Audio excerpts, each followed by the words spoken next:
that. Close Chrome.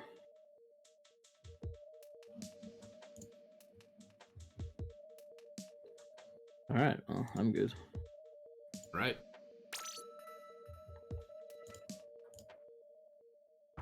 Oh. I have to pull the thing up. So it's actually funny. Luke is like completely independent of this. Luke is getting back into Splatoon, which is just weird, but also your preparation was vindicated. He still refuses to play Rainmaker though. I'm like, I mean, just at some point you're just gonna have to give it a try.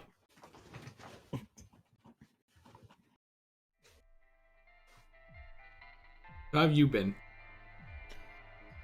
Been a bit tired this week. First, like half to the middle of this week was just tiring in general. You getting your 8 hours? Oh, it's not as yes, but it's not that mainly. It's like, oh, work was just hectic this week. Mentally tiring. Yeah, just a lot of shit's not working. Things that we've been told we have to use because the client wants them are like breaking, and we have to take up fixing them now. And it's kind of like, oh, I didn't need this. We still don't need it really. Yet here we are. I had to end Friday 40 minutes after I just stayed at like sheer stubborn. I was like, this has to work. I know it should work. It did work once, and then it just stopped working, and then I was like, oh, our network's been fluttering all day, so your thing probably does work, just not right now. Good. Great. Thanks. Just wait. Like, what are you, impatient? Look at that. I'll have to go out Monday and explain to the other engineer I'm working on this bit with, saying, oh, the fucking thing wouldn't work, the network was on the blink. And...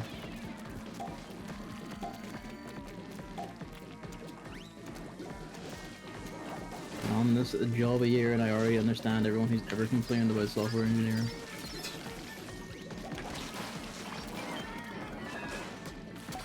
Oh, really? I have had, like, no work. So... Lucky you. It's actually pretty bad, because... Well, yeah. I'm spending money, you know? Yeah. I find it very hard to not spend money. Oh, well, that kills me. It's a big problem. Spending money on. Just, like, anything that seems like I want it, need it, Fair. or anything, like... It's like, oh, you know, like I tweeted about it. There's like the Hat in Time vinyl soundtrack that came out of nowhere. It's like $30, and I'm like, you know, like it comes with that good art, and I love the music in the game, and really what it comes down to is I want to show how much I love the game, so owning it will help me with that. But you know. You just kind of, yeah, I don't have a record player, and it only has like it seems like 15 songs, and they aren't even all bangers. So, like, even if I do, like, my friend has one, like a record player, like, but we only go over his house for like once a week, and what are the odds that he's actually gonna play the music instead of his crappy like rap? So. Just like, you don't need it. It's just gonna sit there and like. You have rap on vinyl? Yeah. That's arcane. I don't. Damn, know what.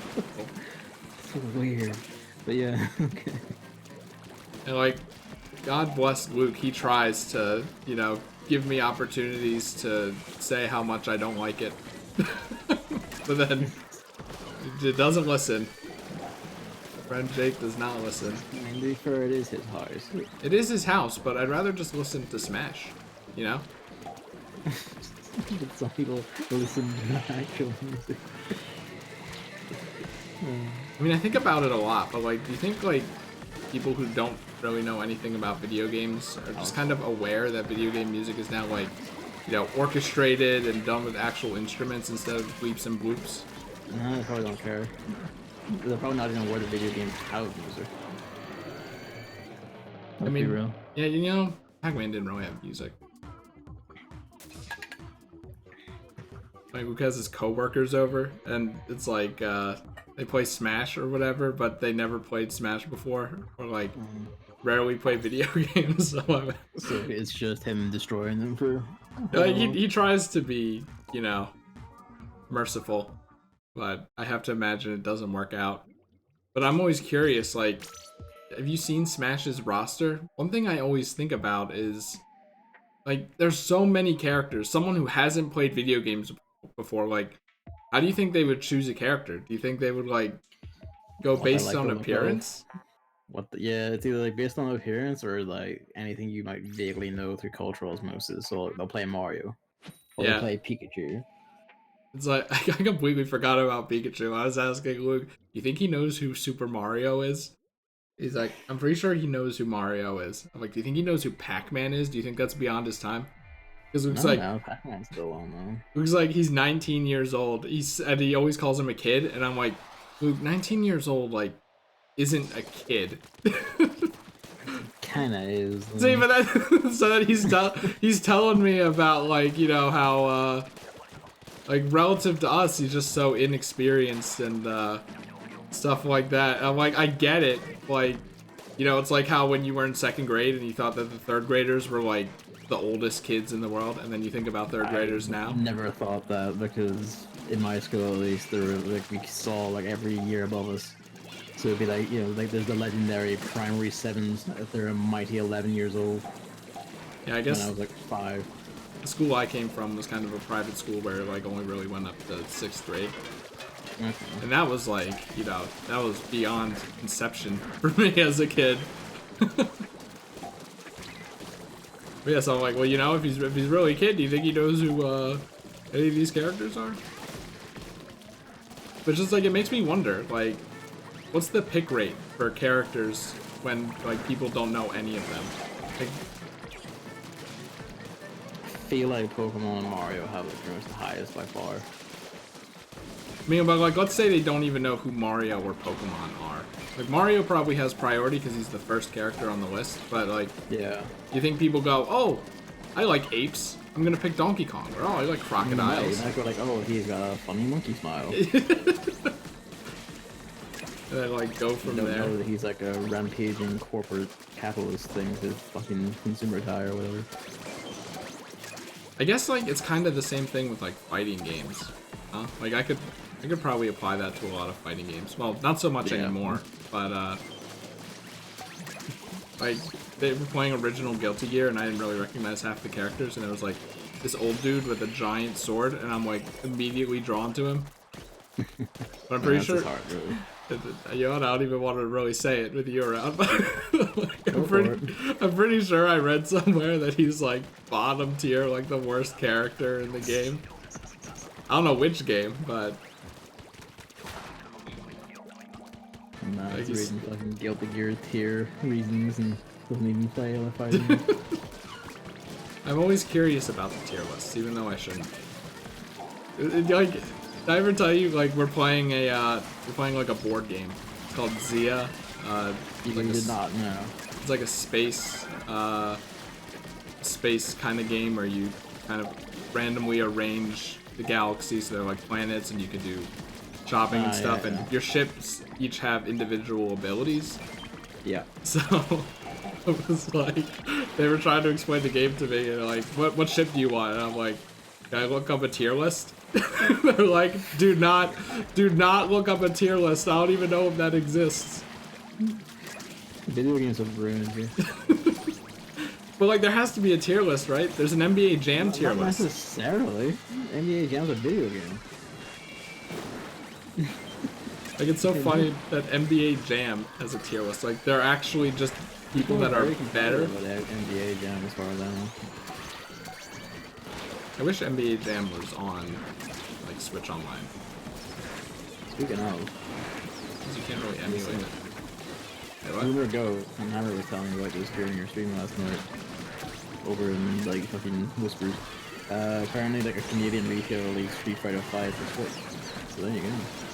Nice time. I'm gonna be honest, I'm not too interested in Street Fighter. Which is funny because we keep trying to turn Smash into Street Fighter. What does that even mean?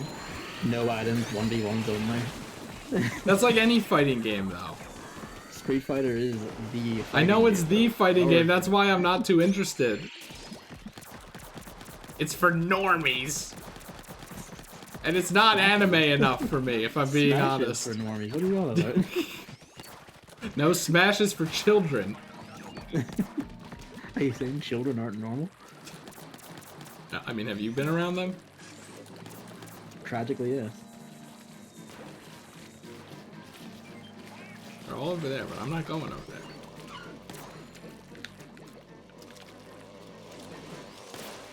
I mean, I'm thinking like, I feel like it's different with fighting games. At least fighting games I'm like not too familiar with because they're all like anime characters, and like for anime characters you kind of have your type, you know? Yeah. Like, you know, I'm like short hair, magical girl kind of aesthetic going on. White hair, red eyes, twin tails. Yep. Yeah, but then Smash is like an ape, a crocodile, the squid children. Oh jeez.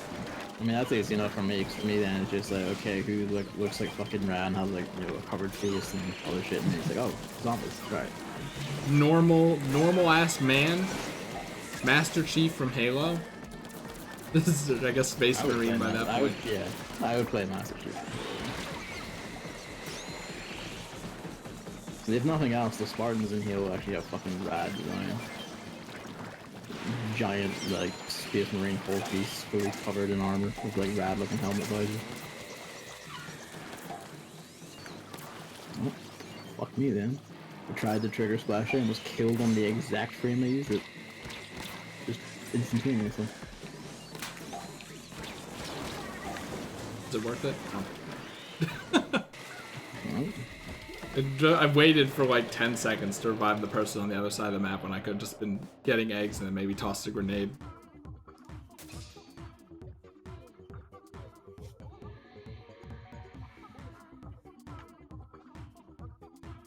There's that. How's your anti-streaming sentiment going? In what sense? Like you said, I'm gonna stop streaming so I can play games. Or was that going to reduce the amount of streams? And it's been going pretty well in that I spent pretty much 12 hours straight playing Kingdom Hearts 3 Remind yesterday. Okay, so I wanted to ask about that. Without spoilers, even though I think I spoiled everything about Kingdom Hearts at some point in my life. Yeah. What is I mean, the thing is, without context, you won't fucking know. You just will not fucking understand what it actually means. Like, in a generalization, what does it do? Like, the game wrapped everything, well, most stuff up, right? It fills in a few little gaps of things you could, like, things in the original game you could just take as read. It actually provides and offers explanations for, as it also, in the process of setting up, like, the foundation for the next major story arc across the games. So, like, we have done the story arc we're on now is, like, the Xehanort story arc. He's the big bad guy across every single game to this point. He was beaten in 3, and 3 Remind is basically setting up the plot foundation for the games going forward, essentially. Like, 3's, like, secret ending and shit, like, sort of sets that up, and there's, like, gives you some stuff. This, like, gives actual, like, concrete foundation and, like, a mystery to go off of and all. So it's not just Donald, Goofy, and Pluto running into the sunset, and that's it. No, it actually ends kind of like it actually ends kind of sadly in a sense. I'm like, what kind of fucking ending is that, honestly? And the adventure continues ending. What do you think? Yeah, but it doesn't do anything. But okay, that's interesting. I was like, what could they even do when they announced the DLC? I'm like, what could they even do? At this point, like, just work on the game, which I guess they're doing. Like, wasn't there a headline? They released with this a big free update that includes like special difficulty modifier stuff. Like, if you want to make the game easier and like kill enemies in one hit, you can. If you want to make the game harder and make enemies kill you in one hit, you can. And you know, of course, like in-game rewards and shit for pulling off like highest difficulty run where you die in one hit. You can essentially turn the game into like Devil May Cry, like heaven or hell, like everything including you dies in one hit mode. Great stuff. They also added in like some fix the, you know, like keyblades that were like, you know, or series like standbys that were missing from base 3 because they didn't have really a place in the game, and they made them as like rewards for doing stuff. Like one's really easy to get as Oathkeeper, the other one is Oblivion, which requires you to beat the game on the highest difficulty. What about the Christmas one? There's no Christmas one in Kingdom Hearts 3. There was one though, right? I mean, the closest thing you get, there is in like the other games, yeah. Or like The this is Nightmare Before Halloween Christmas Town. ones. Yeah. Yeah. They didn't put that in? You know, no. Hmm. The closest thing you got is Fruit.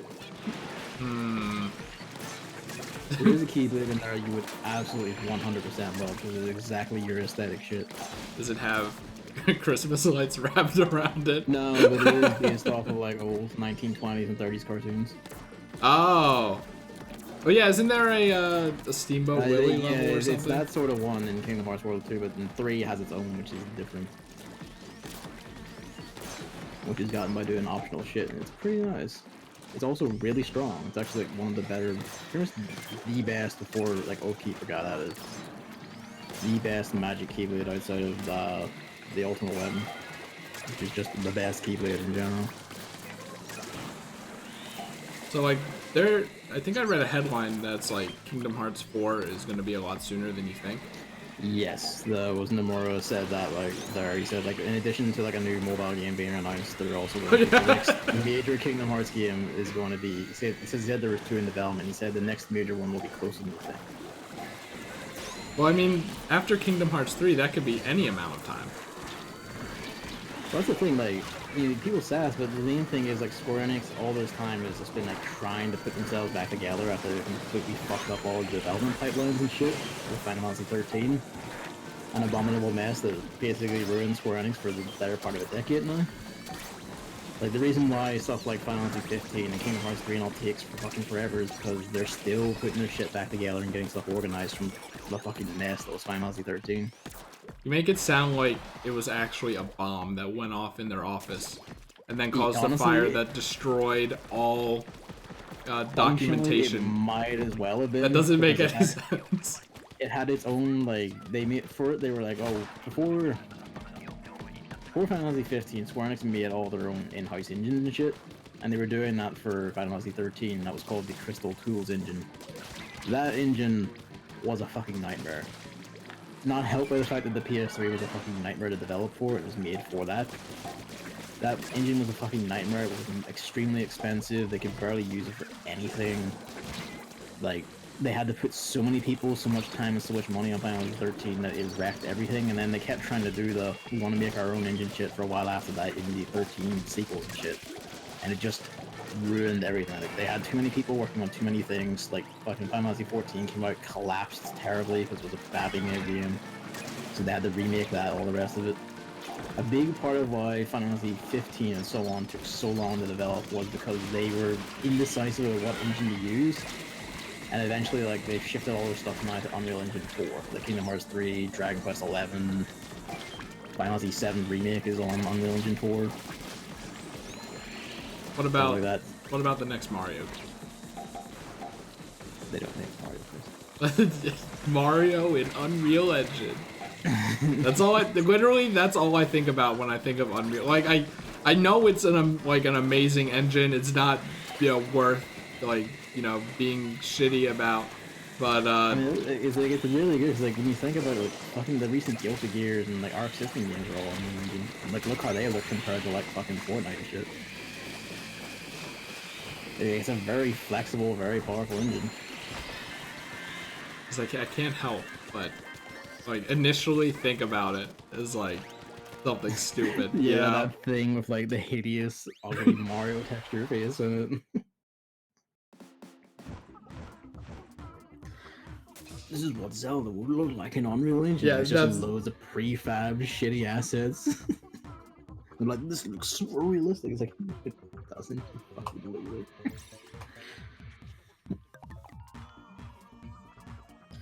like. Remind is really, really good. Like, it just adds like even more like incredible story shit that I love because I eat all of it up. Sets up like a lot of like really interesting stuff for like the next major game and like the next arc across the series. And it's also basically just a big pile of like very difficult boss fights, which are great up until like the optional secret one, which is the single hardest fight in the series, and also actually bullshit. Because it just piles on like so many fucking gimmicks and shit. It's just like, oh Christ, like how does anyone do this? And I'm playing on normal. I don't even want to know if people playing on like critical will even get through the bosses before this. Never mind how they'll do with this thing.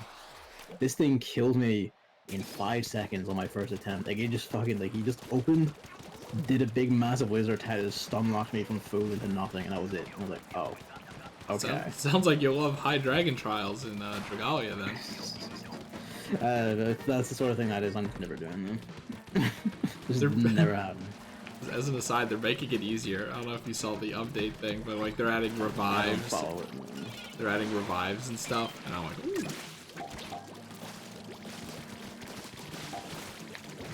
Yeah, the real big question is it true that Kairi actually does things now? Yep. It's been literally, what, like 20 games and she's done literally nothing until now? It's been like 8 years. Is it only 8? Yeah, Kingdom Hearts isn't actually all that big a series. You know. I mean, including spin-offs? That series. What? Including spin-offs? I mean, including spin-offs, it only goes to like 12. That was close. Like in terms of like mainline games, including 3 is only a game like for the whole story. Still, that's a lot of games of a character doing nothing. They're also not very long. Like the average playthrough of Kingdom Hearts 3 can be anywhere from like, not to think I'm straight, but Kingdom Hearts in general will be anywhere from like 9 to like 16 hours if you're just doing main story shit.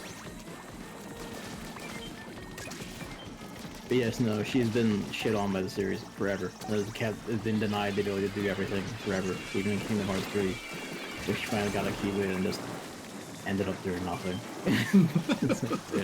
And then Remind lets her actually do things, and they give her a keyword and makes her do incredible things with it. She fucking steps to the major boss and just has him like fucking like dancing and trying not to get hit, and she just fucking leaps at him. It's fucking great. She's been using that thing a week and she's already like better than most of them. So you don't like play as her or anything? No, you do. It gives it several points. It gives you the opportunity in boss fights to pick either Sora or one of the other characters present, and that's the case for her. And she plays really well, like actually really well. I'm gonna like stop texting.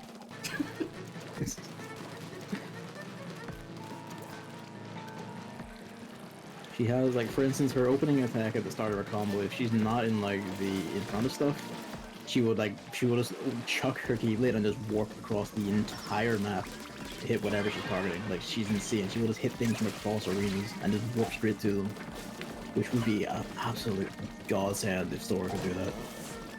You sure that's not a programming error? No, it's like, it's very much clearly intentional. So a lot of her attacks are actually based around just something like, you know, turning into light and teleporting basically. Only Zelda can do that.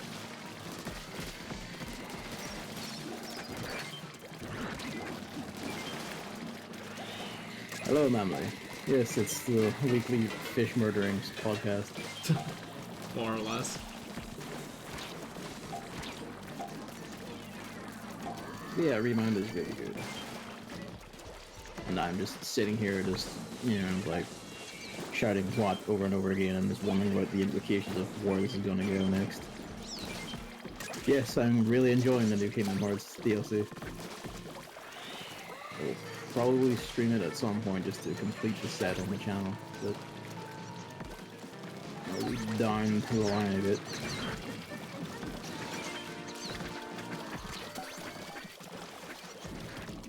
What have you played this week, Chris? Other than hashtag mobile gaming, which, as an aside, I still don't have a second shotgun. It's been over a week.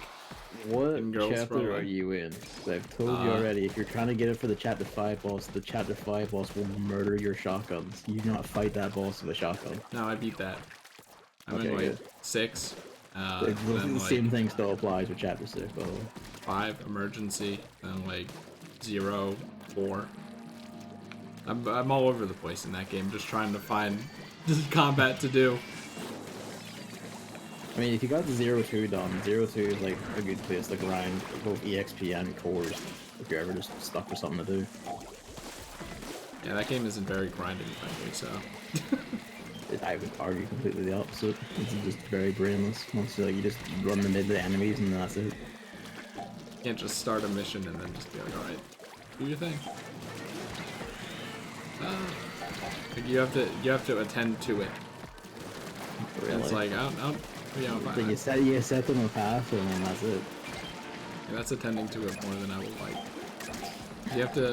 You have to deploy them, then you have to move the one, and then you have to deploy the other one, and then you have to set the paths for both of them, and make sure you don't select the character instead of moving them. And also, if you happen, like a part of your finger happens to graze the screen, suddenly you're down like 10 moves because your character backtracks all the way to where you touched, and then can't really undo it. You have to redo the whole thing again, and I'm just like, okay, I hate this. Auto battle takes like 3 hours for one battle. That's completely what happened to play the game. Yes. But like when you're actually strategizing, it's cool. But like funny. Like when you know it's a new mission, you know, then it's engaging. But then when it's just grinding, do you really want to sit there and just do it? No, not really. I mean, you don't have to. You can just automate it.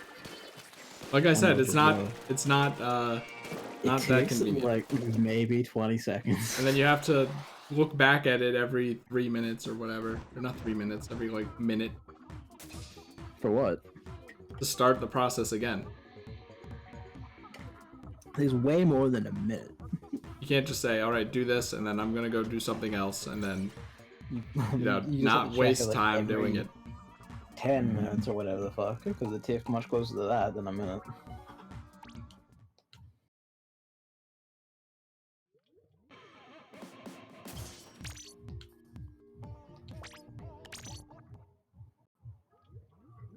Either way, there's that. And then, for my streams, I haven't, like, done a solo stream, like, consistently in, like, 2 months.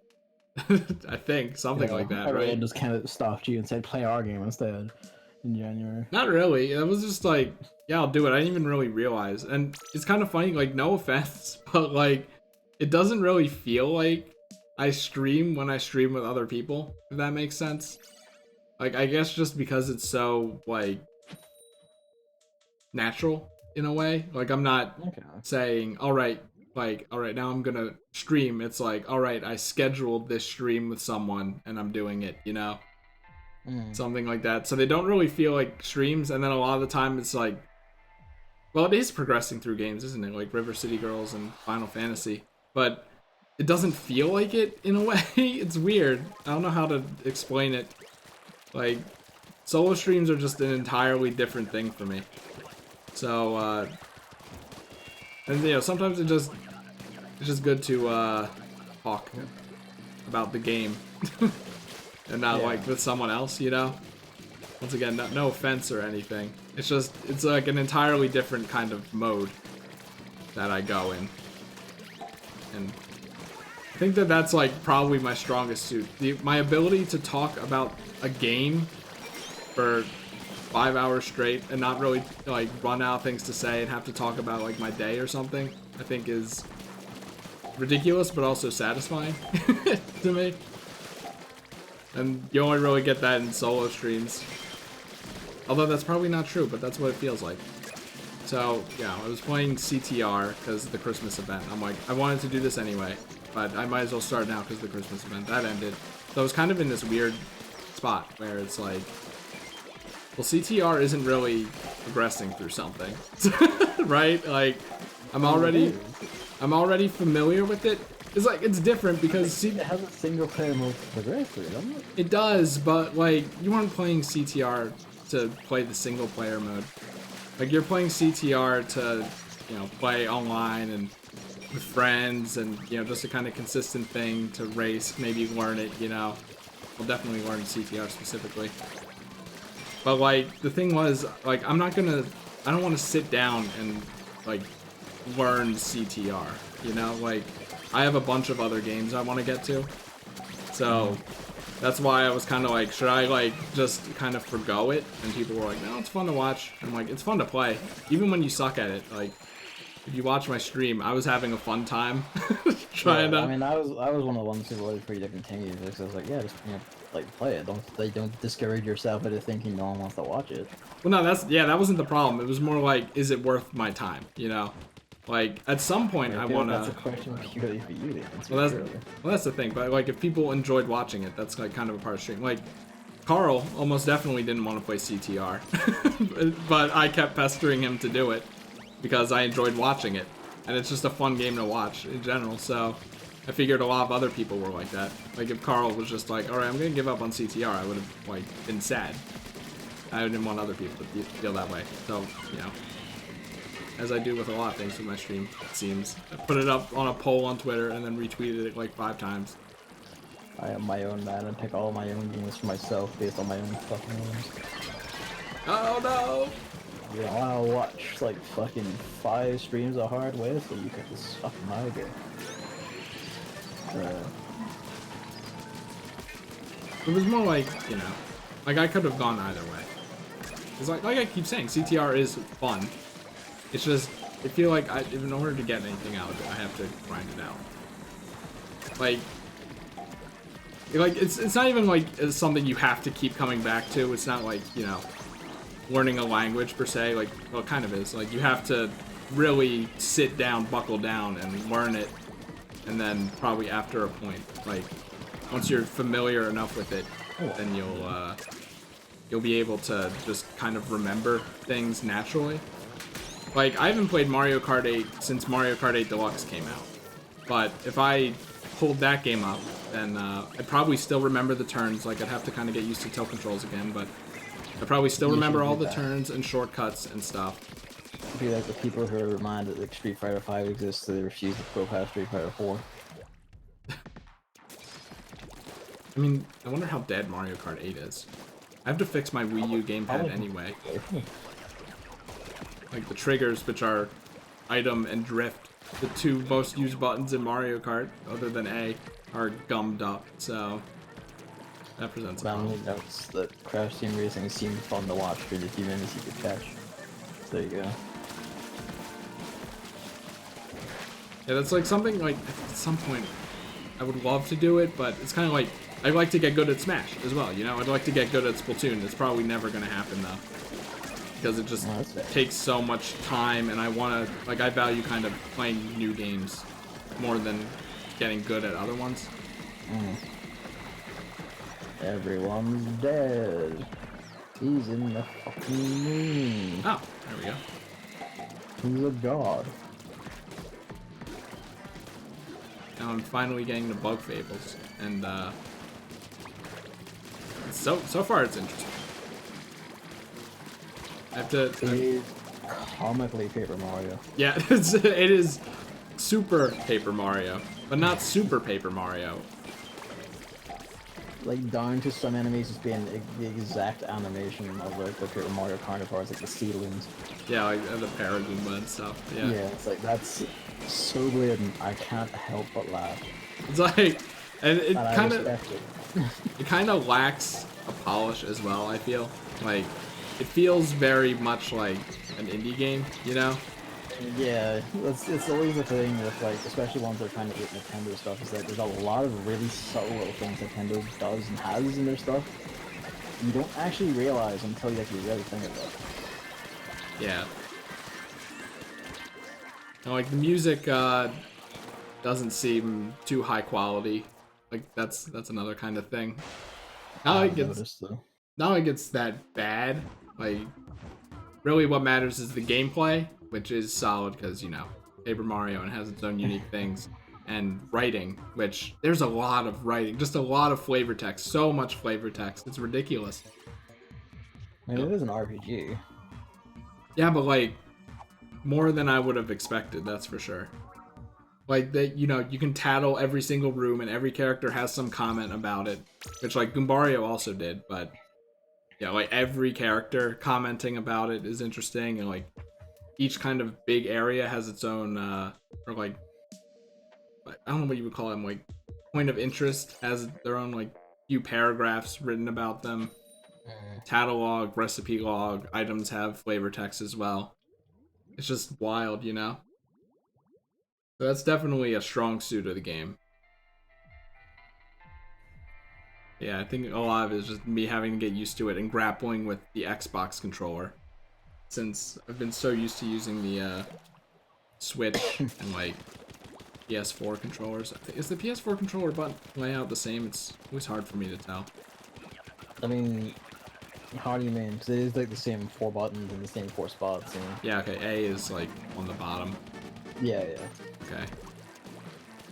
I think it's like I think it doesn't bother me on the DualShock so much because it's not. Like, the PlayStation one is basically an overt mirror of Nintendo's, just with different symbols. Is it? Yeah. Like. Wait, is A on the? Is A on the bottom on the PlayStation one? Like confirm? Yeah, that is on the bottom. Yeah, I forgot. Like no, the Nintendo's like B counts on the bottom. Isn't it? Yeah, Nintendo's B is on the bottom. So like, but like I think it's screwing me up on the Xbox one so much because it's A and B. And not so much on the DualShock one. Yeah. Because it's, you know, circle and X. But, you know, if you use the Japanese symbols that make more sense than it is Nintendo's. So it's like, okay. Mess up the controller. I don't know if it necessarily makes more sense, because like, at least for me, it's always been like blue, good, red, bad, so red's cancel. Yeah, but X correct. Or sorry, O correct, X wrong, you know? The thing is, like, over here, we don't really do O correct, really. Like, usually with, like, the X could be like, oh, I'm ticking a box for X, and yes. I can see that, like, but then, you know, don't usually use a check mark instead? And then, like, X is kind of an offshoot of it? Actually, nah, like, that depends, but, like, through school, you usually did X's a lot more than, like, tick anything.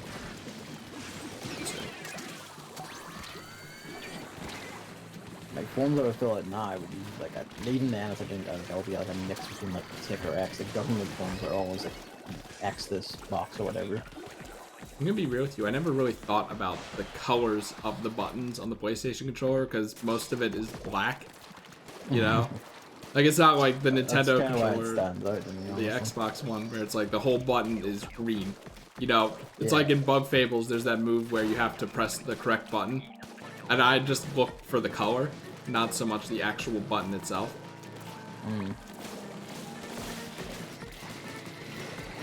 Like, let's see. Triangle's green. I'm like almost certain about that one. And then Triangle is green. Where is purple? Pink. Pink? For some people, that's interchangeable, isn't it? Probably. I think Luke's a bit purple and pink colorblind.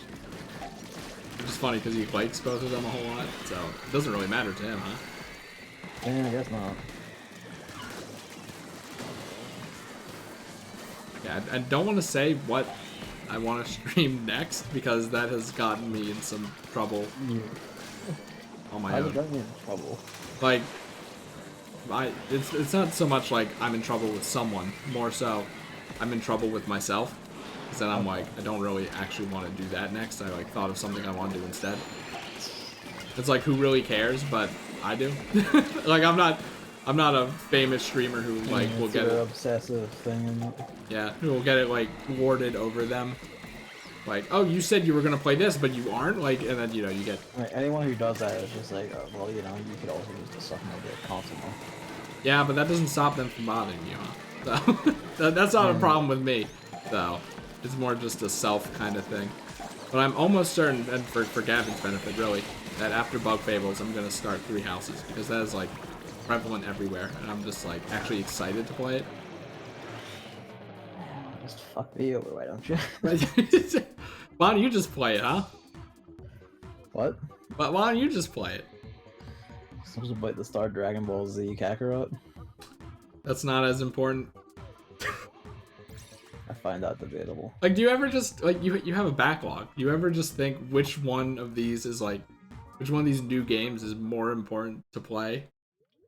No, unless it's like it has like if it's a series I like and I've been like staggering on it for a bit and there's like a new sequel thing coming out that really excites me, then yes, I don't give a shit what people are talking about. Yeah, I guess that's the difference, right?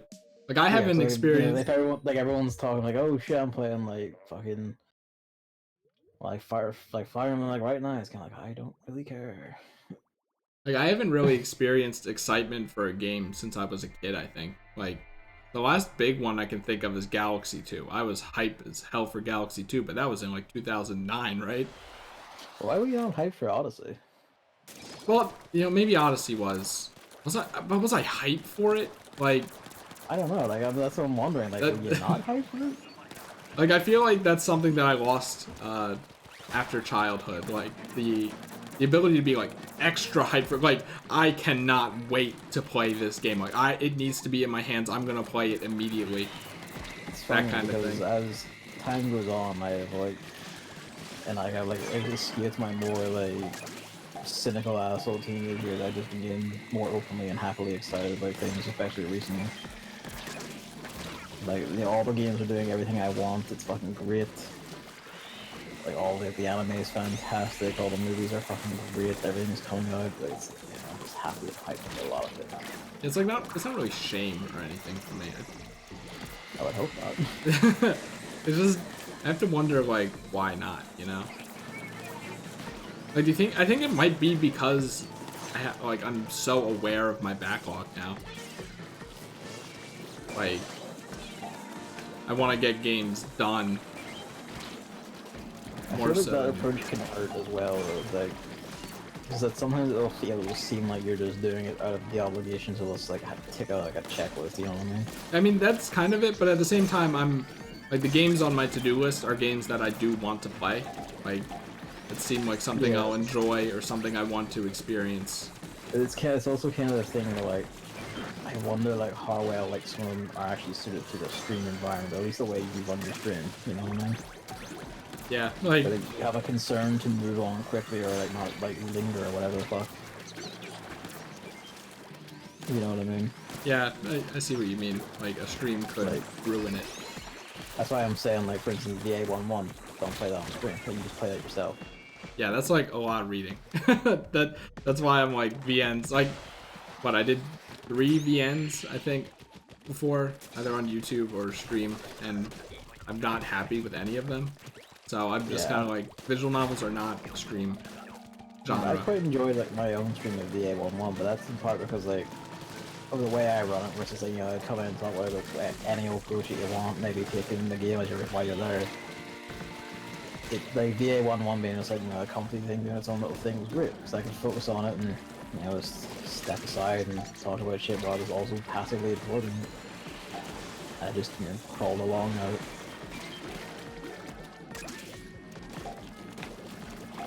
Whereas I feel it because like I guess like what I'm saying is like, I think you play it more for like having played it rather than just to like spend like an insane amount of time just doing whatever the hell you want in it. You know what I mean? I don't know how. I mean I'm saying. that's kind of partially it. Like I mean CTR is a pretty good example, right? Like not Yeah, sitting yeah. down and doing the time trials because I want to get to other things.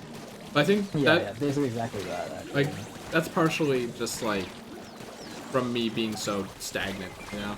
Like it is satisfying to look back on a year and be like, oh, I streamed this, you know? Which is pretty much exactly your point, right? But like Yeah. I don't think I've really not enjoyed streaming any of those games since like Nier, which was a long while ago. It is kind of like you probably quite enjoy playing. I kind of wonder like would you have gotten more out of this or that by not doing it that way? See if you know what I mean. I mean, I haven't felt that way since Nier, I think. So far so good. Also, man, you didn't even read it out loud, you lazy bum. How dare you? I would not do that. No harm to you, but that stuff drives me mad. What, reading everything out in a game? Yep. I mean, I can't watch Northern Man play half the things. So he started reading every single thing out. I'm just, oh my god, stop. I mean, that's what I'm wondering with like Bug Fables, because I'm gonna be honest, it does kind of seem abnormal, but at the same time, I think about other games, like yeah, Luke was playing Super Paper Mario, and I felt like I could really get into reading that with the inflection and stuff, and even just like just thinking about King Boo's voice lines at some point, like Luigi, you know. that kind of stuff. And it just makes me feel like, yeah, I wanna do that. But I wonder if that's because I'm familiar with it. You know, I kind of know where it's going, and in Bug Fables I don't. Yeah. So I mean, that's a part of it. It's like, you know, how the line's gonna go, you know, the delivery and the tone of the scene and everything, so you can yeah, the play along with characters. it. Like, I mean, Bug Fables is where they're wearing the character personalities on its chest, so that helps. But it's weird because like, what was that? There was like one game I played recently where I didn't really read anything, but it felt like, and then looking back on it, it felt kind of stagnant. So I don't want to do that with Bug Fables as well. I don't remember what game that was. Just to continue on my like light ribbon thing, if like River City Girls didn't have voice acting you'd gone during that, I would probably just quietly turn my headphones off during cutscenes. I probably wouldn't because you're there. That's like different, you know? Yeah. Also, it's kind of one of those things where it's like, story isn't really important, you know? In a game like that. That's it. What's to say, man? We said like he looks at when people really think that works, now he's looking at the screen. Fair. Yeah. I'm still not gonna do it for you. My stream is suffering. My stream is just suffering the screen.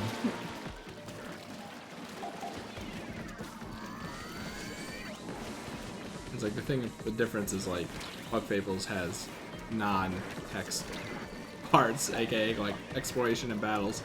I was like, you know, things like DNs and stuff. Nope. I tried. Oh. Use the fucking stinger right here, I will die. So.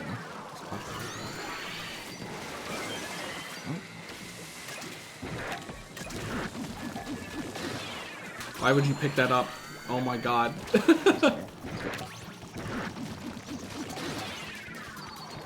Shouldn't use them both at the same time.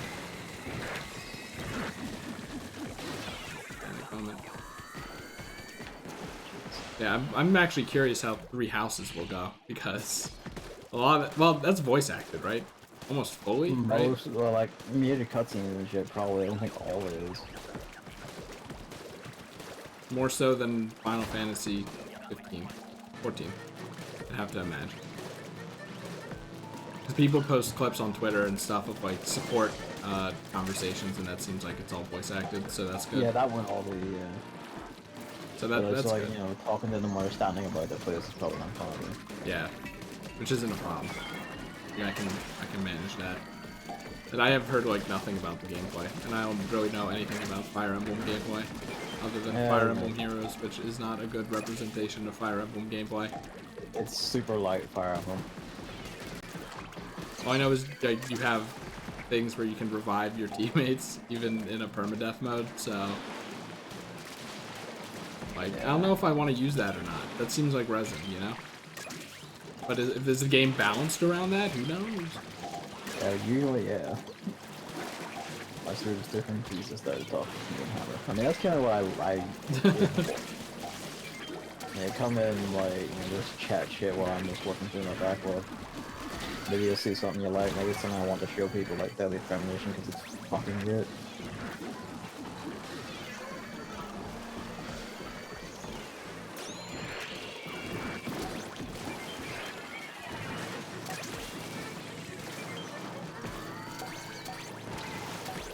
Dude, I'm like, I can't really think about streaming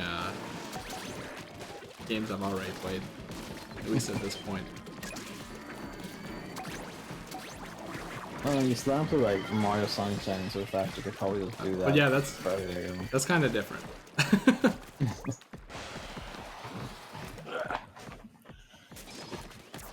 Like, what's something else? All right, Hat in Time. I still have to do Deathwish mode. What is the Deathwish mode in that actually, anyway? It's like basically a super hard mission mode. So like, the first mission is a mission that's in the game already. Like, you have to turn off lava faucets. But in this one, it's like so hot that you have a time limit, and you have like to cool off. You need to find buckets of water and, you know, reset your heat meter there basically. And then there's like another one I saw is like do this one mission in as little jumps as possible. That's fine. So like you have to kind of exploit how the game works with dives and stuff. And I really haven't seen that much. I'm assuming like the boss fights are just harder. Probably like do it the Mario Galaxy do it in one hit thing. Yeah. Stuff like that. And I mean, the first mission is just like that heat one. It's just like it just really wasn't fun. So that's kind of why I stopped. Is that you have to do that one. It starts branching off after that, but you have to do that one. So like I do want to sit down and do it at some point because you know I love Hat in Time. My reasoning was like, you know, if it's not fun, I don't really want to ruin Hat in Time for me. But I think at this point, I've already established that I love that game a lot, regardless of what people say about the creator and how shitty the DLC is, you know? Oh, was the creator been a racist? Something like that. I don't know. I think because Vinny was talking about he doesn't want to play Bug Fables because apparently the creators are problematic, but I think he was mixing it up with Hat in Time. Could also been that Heartbeat game because that's a recent one as well. Yeah. It's like that was tragic for Hammer, that one, because he really liked that game and he's going like, I'm gonna gift it to you for Christmas so you do it on stream, and then that happened to stream after he said that, and I was like, oh. Well, that's exactly what like at least 2 of my friends won't play Hat in Time because of the Jonas drama. I'm just like, no, but it's so good. And it doesn't help that the voice acting director is that Chris Noisy guy or whatever his name is. Oh, the rapist. Yeah. At the time, he wasn't really problematic. People just didn't like him at the time, but you know, then that came out. I'm like, oh, great. In a technical sense, he was at the time. Oh yeah, but you know, I mean, like. Yeah.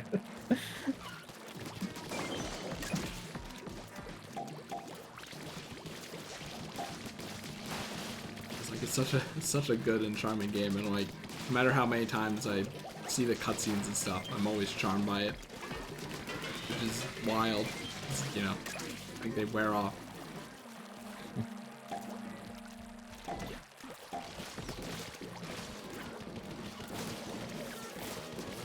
Yeah, so far, so good on the streaming thing.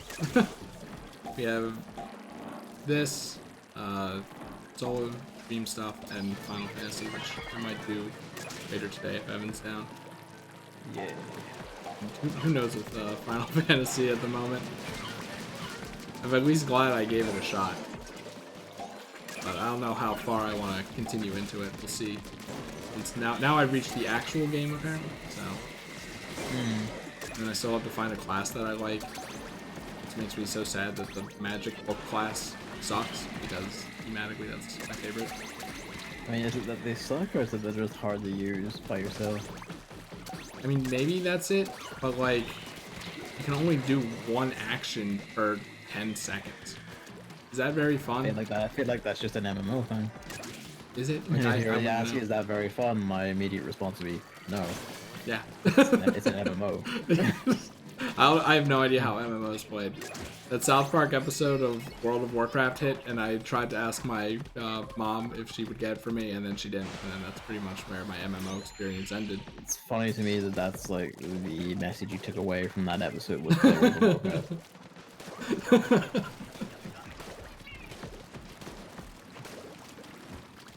I mean, it seemed interesting, like, just how the game worked and stuff. From what I saw in the episode, at least, but...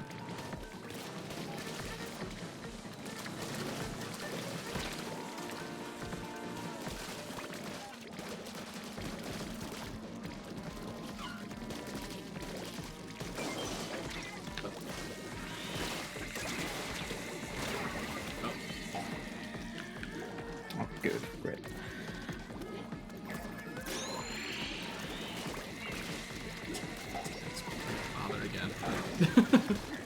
Falls after this run.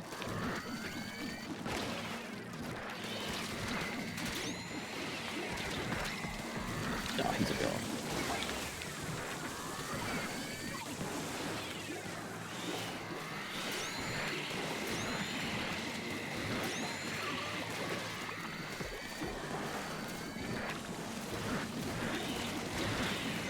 What? ridiculous. They know the shit that's going on here. All the snipers are on the other side. That's the problem.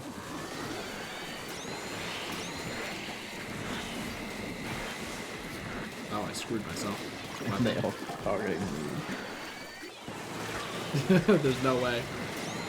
Hand grenades. Oh. Oh, what? Someone win? Yep.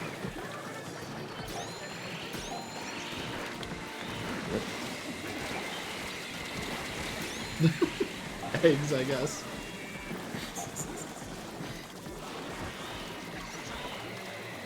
Sure, we had the Hydra thing, so that person was basically just screwed trading. Yeah, we're high tide on this.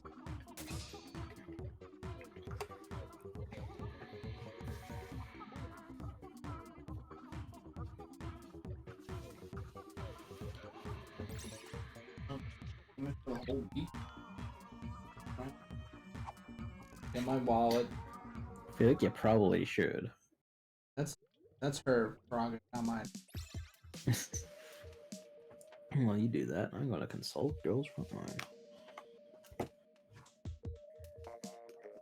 I've been like flipping back and forth of whether I'm gonna give Arknights a try or not, because like more see and like hear of it, it's like, oh, that's just a tower defense game, that doesn't appeal to me at all, and I might just skip it. Tower defense games are my thing, but I don't like the little TV sprites thing. You know, they're ugly.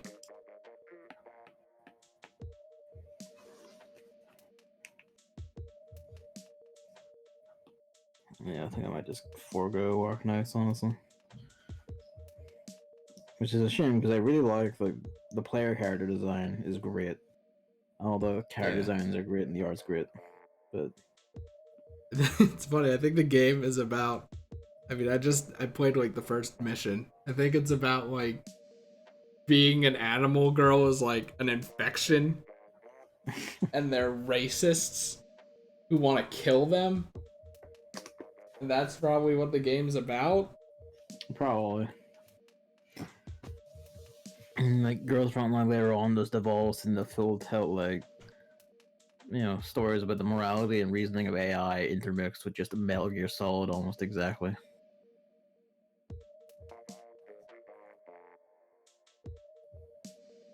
Which, to be fair, Metal Gear Solid on the whole is kind of the same story as the one about AI reasoning and morality, but you know.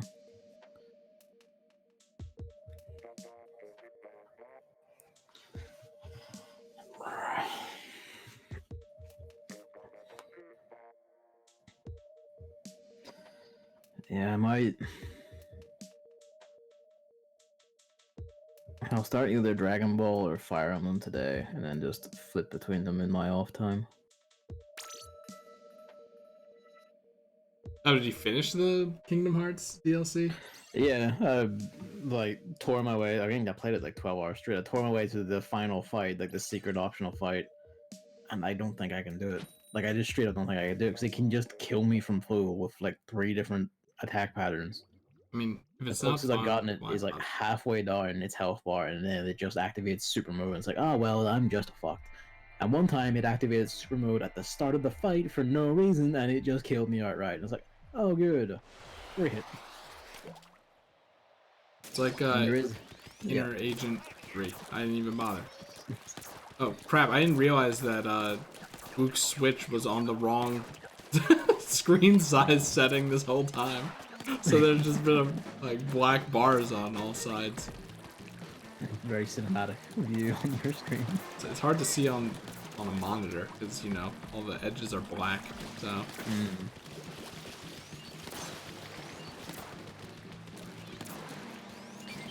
That's so stupid. Why is that a thing?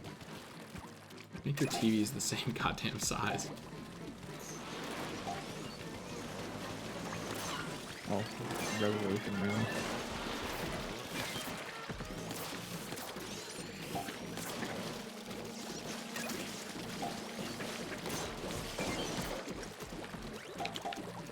Whoa.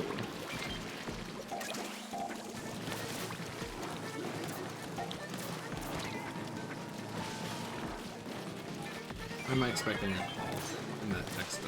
Like, I should have just not said anything until we were done. Yeah. Yeah, it's gonna be, if I ever do Deathwish, it's gonna be really weird because that text alert is literally the mission start sound. That's gonna set you off. Yeah, like I was watching a video stream Majora's Mask Banjo mod, and then sound effects from that played, and I was like, oh, weird.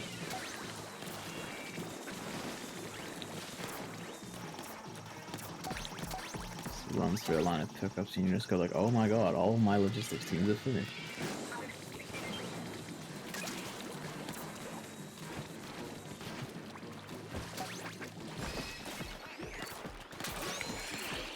Yeah, I'm thinking if not, well, maybe not next weekend. Depends if we're doing a big house thing to clean shit up, clear out like under our stairs. We've got loads of garbage. Actually, also next weekend I might be sucked into being social. I was talking about this with Luke, like if you have like a storage unit, just get rid of it. Like, I know there might be some sentimental value, but if you're only ever gonna look at it once every like 2 years while you're cleaning stuff, maybe you should just get rid of it. You know? Yeah. Like for decorations, it's like you really don't need all those decorations. You know, it's okay to not be fully decked out for a holiday.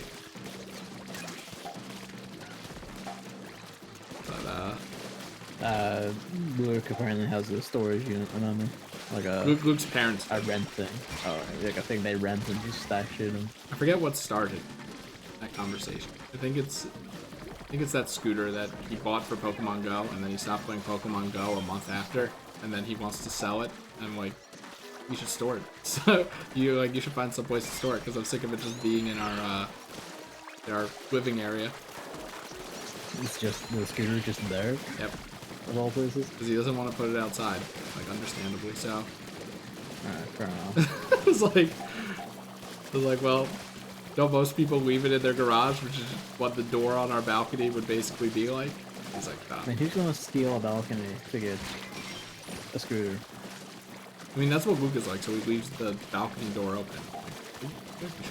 I mean, I wouldn't leave it open, but I wouldn't, like, no one's gonna, like, scale out to steal, like, lift your scooter and try and, like, scale back down to a scooter on their back. And just chuck it off with the damage of it. I think it's kind of not what was the point.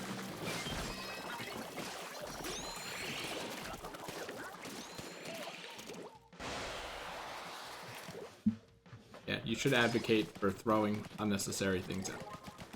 I mean, that's not the issue. The issue is we want to throw them out. It's just, to do that, we have to, like, hire a skip to dump all the shit into. So in under there is shit like an old freezer unit that we haven't used in years.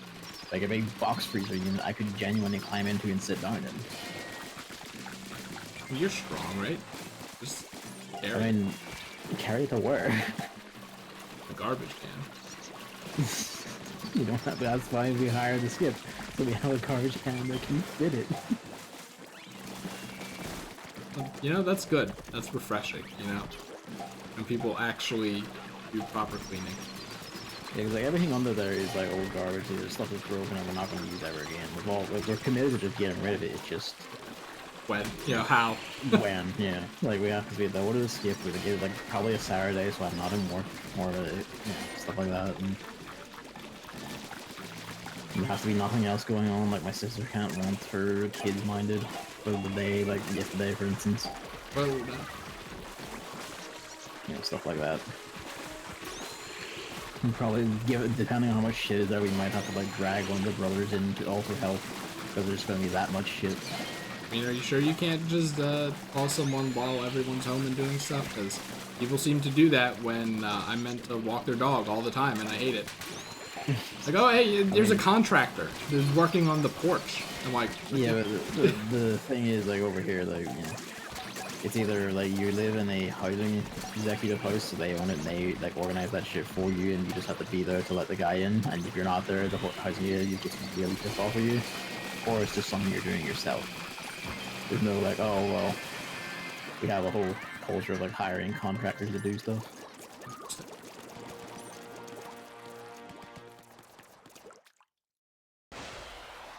It's only when it's stuff like, like plumbing or like electrical engineering stuff you absolutely can't do. like that's when you hire someone to do it. But for stuff like moving stuff or cleaning stuff or gardening, usually a lot of people just press to do it yourself just to save money.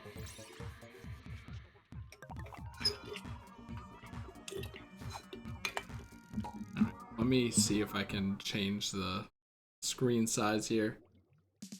And I'm gonna hit the BRB because you know you go in the Switch's settings and then you can dox yourself. They still haven't fixed that. Yep, I could have been doxed there. I mean, like I feel like it's not their concern really. It should be. Like, hello? Why would it? Who just leaves the IP address there? Who's gonna see it? People! People who? They know streamers exist. They remove... Society should not bend its whim around streamers existing. It's such a simple thing. It's so simple. Or streamers could just not fiddle with their fucking Switch settings on stream. Or they could just hide it behind a menu. Or just not show it. Like, how important is that? Well, probably relatively depending on your networking setup.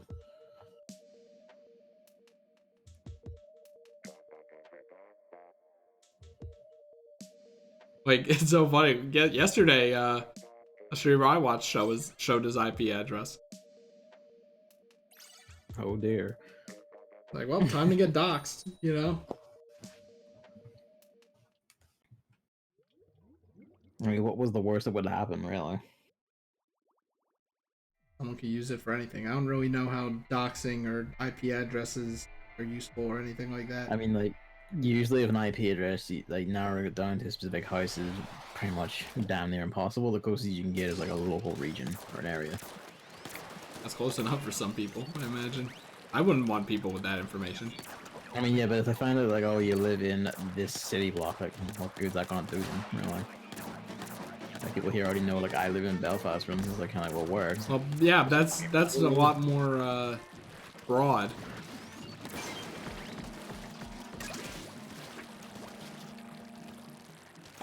Like, some people are afraid to even say their dang real names online. Meanwhile, apparently they put my middle name in the credits for Hat in Time, and I'm like, oh, okay. Like, I haven't talked about that before, but that came as a surprise to me. Why did you give them their middle name? I think it's like the form for Kickstarter asks for the middle name or something, and then they just use that. I guess all the ones I have use like external form shit for their names, like, you know, they're using like fan gamer surveys and shit, which don't ask for that. It was like years ago too, so maybe there was other reason. Like, I wouldn't be surprised if I did it to distinguish my common ass probably, name actually, yeah. from everyone else. So how would you know yourself when the pile of other Christmas? Apparently there are no other Christmas in that, so I don't know. That's a bit surprising. I really live. And it's like, do you Rumpus Smith. It's like, do you want to have your username in quotes in between your name? Like, that seems really stupid to me. I mean, a lot of them do that. If they don't just give their own usernames directly. It's funny playing like Bloodstained and just seeing, you know, like people who genuinely just have like, you know, usernames like Weed 420 in their names in the credits. It's like, ha. That's someone with their full name, including their middle name, right after that. Someone who has like a 5-word name in there, and it's like, goddamn.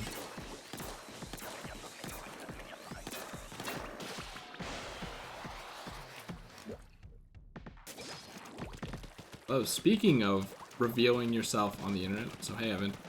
The strangers. I've been juggling around the idea of using a webcam.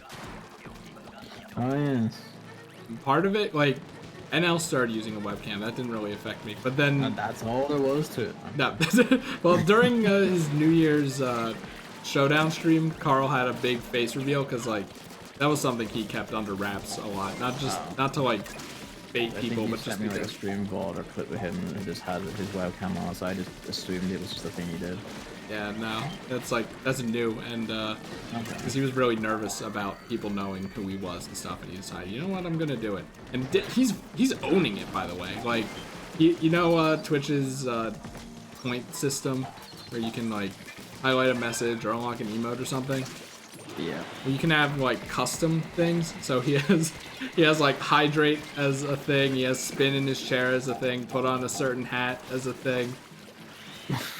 For a lot of points, you can. But I forget what the command's called, but like overhydrate him, where he just dumps basically dumps the whole thing of water on himself while trying to drink it all in one big swig. Like he owns it.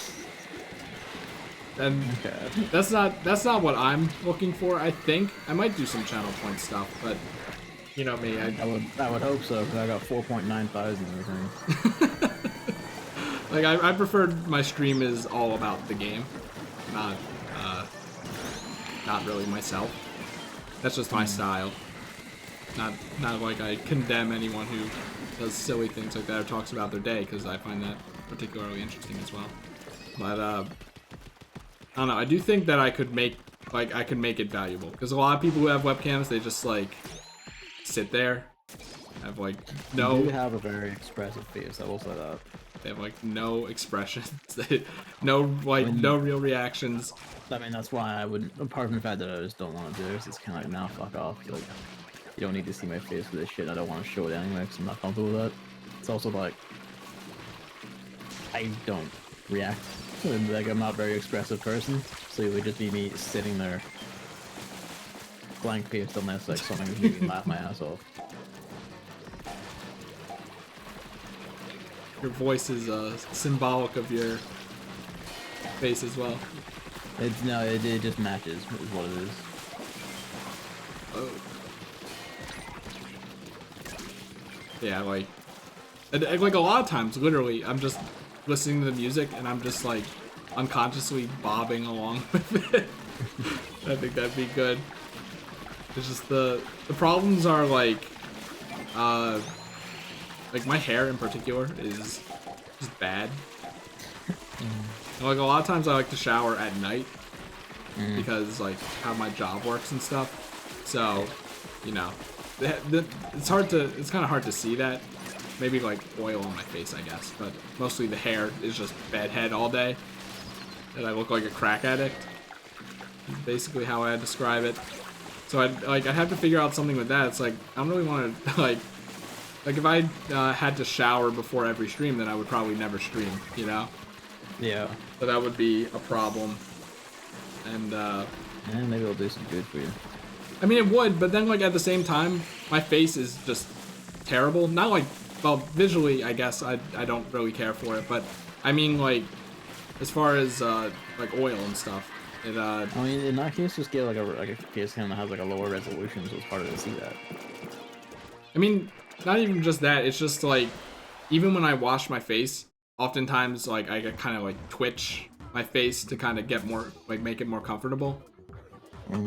Like, you know, the weird winks and like faces and stuff, and like I feel like I would do that on stream, especially after showering, because apparently I can never find a good face wash and moisturizer set that is just comfortable. I've been trying for years. Emily says, I usually prefer seeing the whole game without anything in the way. I never understood when people ask for a face cam. Kind of the same way, honestly. The only exception I'll say is someone like Northern Lion who, you know, I'm not really there for the game half the time, because it's like, oh, he's playing roguelike number 10,000. I don't really care. And I'm mostly just there to hear him, like, fucking make jokes and shit, because he's a very funny guy, and like the face, he is very expressive with his face, so it just kind of adds to it. And he also fucks up a lot, so whenever you see like the recognition of failure in his face, it's just great. He makes the D colon face in real life a lot. It's funny.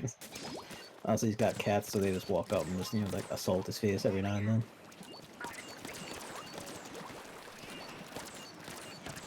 Yeah, I mean, that's another problem. I posted a poll on Twitter about like should I have the webcam on top of the game somewhere at the risk of like blocking elements, or should I have like a border, like so the webcam's in one corner and then the game is smaller in another corner, and then there has to be a border, which I think kind of looks ugly. That's how Carl does it. But like when I'm watching his streams, I admittedly don't even notice. Like I'm just pretty much looking at the game or him. So like, it's probably not as bad as I'm thinking, but at the same time, like especially for VODs, that seems like something I'm not really too big on. Oh well, shit. I didn't realize everyone else died. Like that's something to figure out. And when we looked up what the Hat in Time dev did, and you can barely find anything about it. There's just a bunch of people saying he doxed and blackmailed people and is a bad person in general. I mean, if there's no definitive proof or anything, that's kind of like, well. I mean, I'm sure Is it that happened. he did it, or is it that he did it, or is it that people don't like him for some other reason, or just saying he did it? I think I read in places like that there was evidence, but I would have to see the evidence myself to make that. I mean, you That think, clear. you know, since I love the game, I'd take that in open arms, but I'm pretty certain it happened.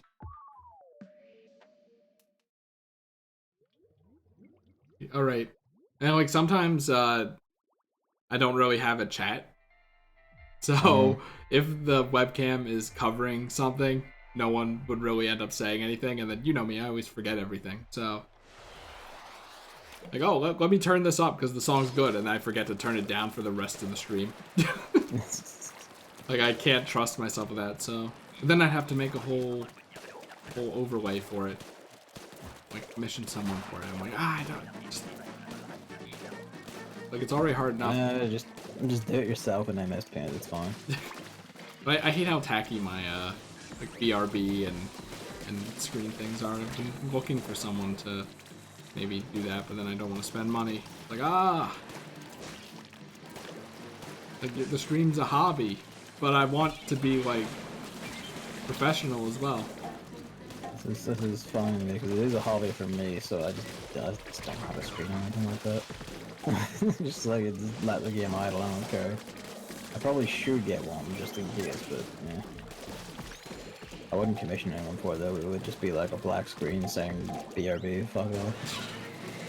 You should get one for when you go in your Switch settings, though. I mean, for that, I just black the screen before doing anything. Because anytime I have to leave the current game to do something, I just black the screen and then go about doing it.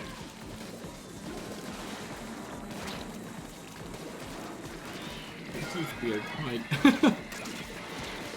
it's like one of the things where it's like, you know, everyone's like, oh, I have no self-worth, but I clearly have some form of self-worth if I don't want to play a game without having like it recorded and like make my stream look all good and stuff. Somewhat aggravating as that is when they can't kind of get you to play things.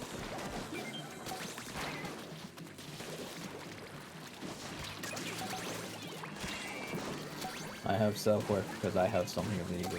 And that whenever someone tries to say I'm bad at something, even if I've already said it myself, I will just immediately turn and go like, oi.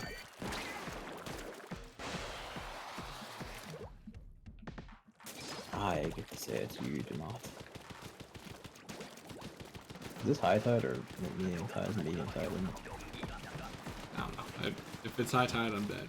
Medium tide, alright. Kind of weird that just my brain kind of internalizes it in that fraction of a second that I look at it and then knows what to do while I'm talking about something else entirely. That's the thing, you just need to like replace sound with whatever fucking game you want for these things, and then you'll just get good at it just to the sheer number of them will do. Like what? Fighting game? You could be playing your fucking Crash Team Racing right now. Well, that's the thing. I actually said that during the stream where I'm like, you know, at the moment I'm kind of talking about stuff and not really thinking about the game, and I'm doing pretty well. So there you go, like just do the same thing here. And sure, that's what like what a lot of like competitive players do. Unless the other one like the really insane ones who gets like fucking screaming in those. Well, see, that's kind of the thing. I was thinking like, oh, maybe I could, you know, I could have done that with Mario Kart, but then I get like really salty. Mario Kart things don't go my way. The good thing about Mario Kart 8 is you can pretty much prevent all item things by, you know, being in first at the beginning of the game, and then, you know, you'll always have a defensive item to drag behind you unless you get points 3 times in a row. Not the case in Mario Kart 8 Deluxe, by the way, in case you were wondering. I feel that was kind of better in that sense, though. But yeah, I mean, I say it all the time. Mario Kart 8 Deluxe is a better, like, game for like crazy fun stuff, but as far as like actually playing it and, you know, feeling like you're skilled in the game, which, you know, haha, skill in Mario Kart XD, what? It's true, though. It's a thing. I had it. With tilt controls, no less. I would argue you still do have it, you just haven't adapted to the new environment. No, I do have it, but you literally can't do anything against at least 3 times as much lightning bolts, more red shells, you know. It's harder to maintain first. Like, Mario Kart 8 was mostly about good driving, and CTR is about that, but obviously it's a lot harder to do in that game. Gotta keep blue fire and stuff. If you touch a wall, you're dead. You might as well just be in 8th place online. That's the thing about CTR. It would take so much to get good first before you can even play online. I mean, that's what I'm saying, like, when you do it for these things, and you just combine the two, and then it won't matter. Then you will get good as you just hard to it. Oh, what are you getting CTR then? Oh, dude, fuck off. Well, then what's the point of doing this if we aren't playing the same game?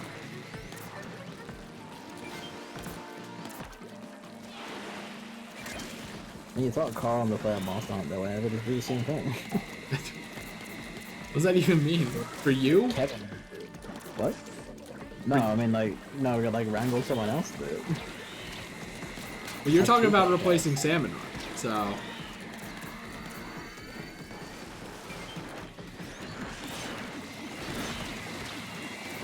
What about this? Because, I mean, the idea interests me. If you didn't have to buy CTR, would you do it? Why not? I don't want to play CTR. Why not? Kart racing things are not my thing, I don't like them. Why not? Me and Mario Kart have tried it way ages ago. I just don't like them, I don't gel with them. Remember when you got Mario Kart 8 Deluxe because you're like, yeah, I can play it with Chris, and then because it was so bad, I didn't play it. It's just like, and also, what a... like, you know, you and David are both like 200cc God champions. I haven't played since Mario Kart Wii, so it's kind of like, let's play online like right now. It's like, oh, okay, and what a terrible twist of fate. I got shit stomped into the grind, and all the rest of it. It's kind of the problem with playing games. You then refused, and then you know you hated it, refused to play it anymore. It's like, oh well, okay, and then I sold it.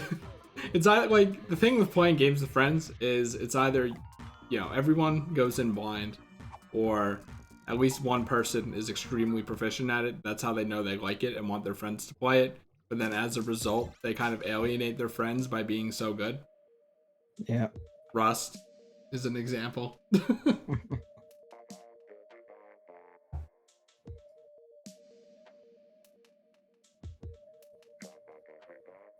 Yeah, going back to the webcam, the thing about it is I'm gonna get, I have like mounts. This is a whole process. Mounts for monitors now. So I'm gonna have 3 monitors all mounted to the thing. I can't have a webcam now because my monitor is currently too low. It's either you're getting like a top-down view of me if I clip it to the top of the monitor, or like that would actually be funny. or just like a shot of my chest if I clip it to the bottom of the monitor upside down. So what I'm gonna do is I'm gonna get a mount, hopefully raise it up high enough so that flipping it to the bottom will be enough to see my face properly, and then go from there. I should just ask Carl how he does it. Like, I really have no idea how these people set up their webcam, but... Welcome back from Amber. That might be a whole project, or I might just forgo it entirely. Who knows? Just like, you know, screw it into your ceiling and just have it like you know, viewing you from like an oblique angle. Like, get avant-garde with your webcam.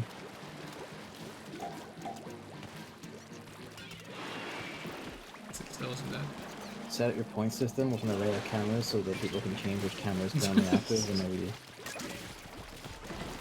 That's something Carl would do. I'm gonna bring that up. Actually, that's too expensive. He's like, for like $100 I'll buy a webcam for dog cam, and then, you know, no did it. So it would probably be quite a ways away.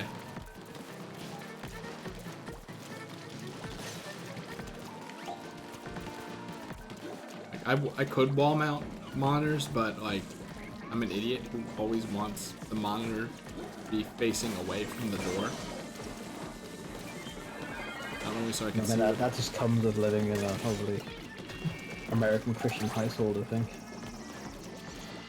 It's like, you telling me that your mom like opened your meal plan, I was like, that's fucking yeah. insane. It's like, Whoop doesn't give a shit about that. He told me he bought something indecent recently. Like, we don't give a crap, but it's just something that maybe is a holdover or just something that's more comfortable. I also kind of like seeing outside the door as well. Being up against the wall, I haven't had that in like eons.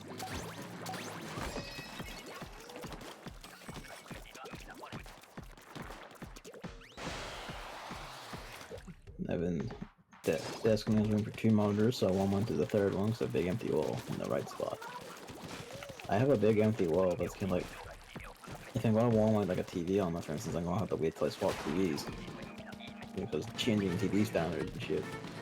Maybe you should learn an anti-gravity technique so that you can utilize that space.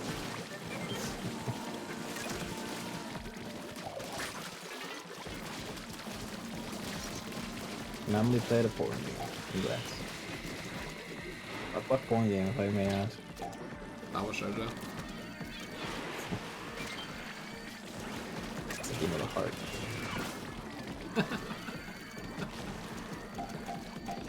Sweden was in the room. He said, I'll go to hell for playing the porn game.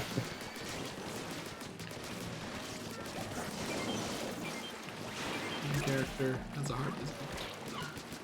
Oh yeah, I forgot about that. Did you? Yeah.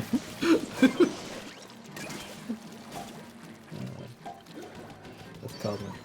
All I remember about that game is that, the bad ending, which I got, and Lemon Lube. I don't know anything about Lemon Lube, just that it was a meme. I remember several memes about that. Like the one where it was like, oh, because it's a game made by people who run 4chan, that's where they got the idea. It's like, oh, it'll be this really sweet and loving game up for the porn scenes, and they'll turn with like hideous gore scat shit and stuff.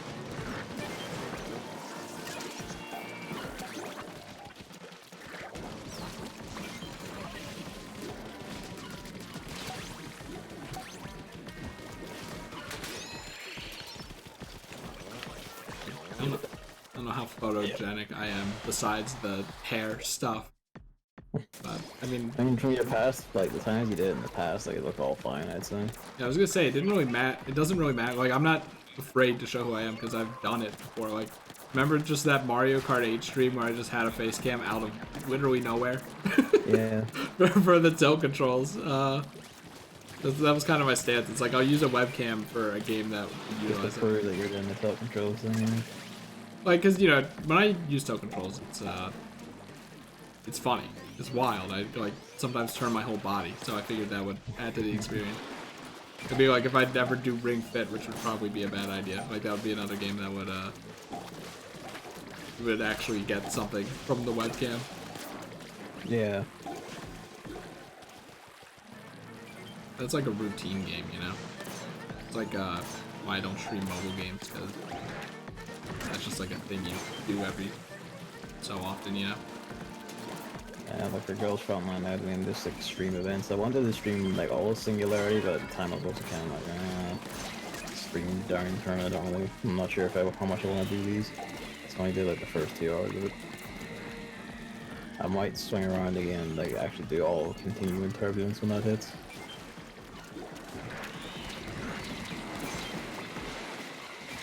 Almost certain that exactly. And the other one is like build streams, because I don't care about like doing that as a rolling stream thing, because it doesn't cost me any money. So I wouldn't do that for like like gacha games that do cost money or whatever. But for this one, it's like it doesn't cost me shit. So all good. Costs me shit. That's for sure. Yeah, after a certain point, you just kind of hit a critical mass where you can never run out. Like I have not fallen below like 170,000 manpower, because you just can't spend manpower that fast. But I was thinking about it's like you and Dragalia, where struggling in the beginning, but then like I've since broken that point. So I'm like, I don't really know, man. I'm in that beginner struggling point. They kind of are. It's basically around until like you can start consistently doing like chapter 7 like tier stuff by yourself.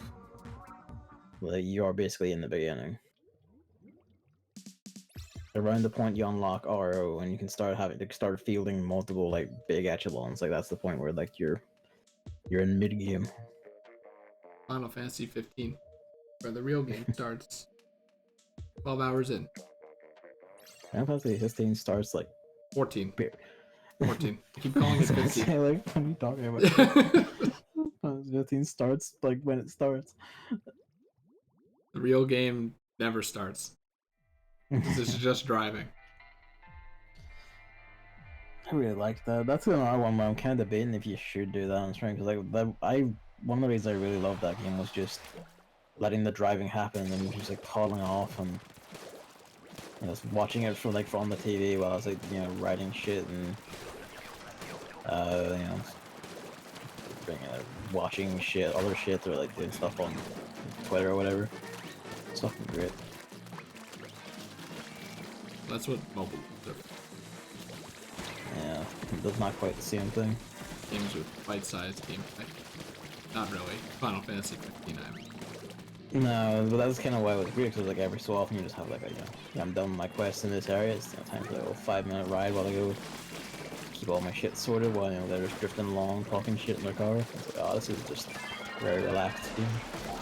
guess that explains why you love No More Heroes so much.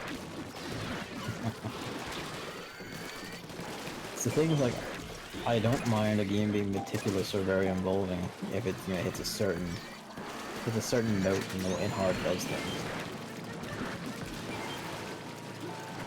In some ways, I feel like a level of meticulous fuck about it is actually good for a game. Okay, slow down, pardon. I mean, it's the thing of like I've noticed like especially this weird thing I've noticed is especially like American streamers especially get really fucking upset if they die and have to redo even like a second of stuff.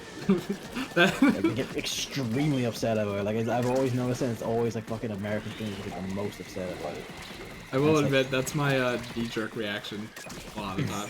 I don't know. It's just kind of like fucking chill out. Like it's literally nothing. Like literally, it's like this is playing the game. Why like a game can't like a game just being at 100% all the time. Like fucking like just like fucking automated like movement.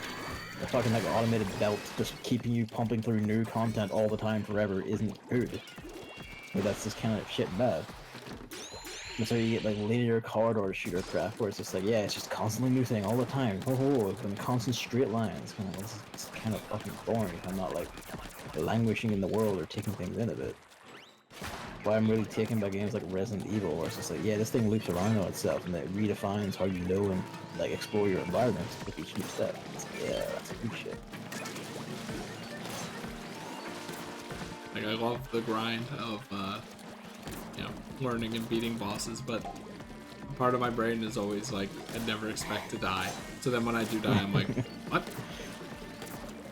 Is it, like you could probably go back in any stream where I had hardship. I did notice it a lot in Nier. I will say that. Well, Nier's different because Nier was Nier was different. In this case, it's not different. Like in Inner Agent, that also doesn't count because I gave up on it. It's actually bad. But like any streamer, I kind of had a hardship with a boss or something. You can see me immediately go like, what the heck, what, and then like at the end, I'm like, that was pretty good. That was satisfying. Like, oh, I did it. Yeah, that sort of thing. I'm just kind of like, you fucking kidding me? Not what you usually like just streaming. I mean, I have self-awareness at the end for sure. I'm like kind of embarrassed when I realized that I took it at face value like that.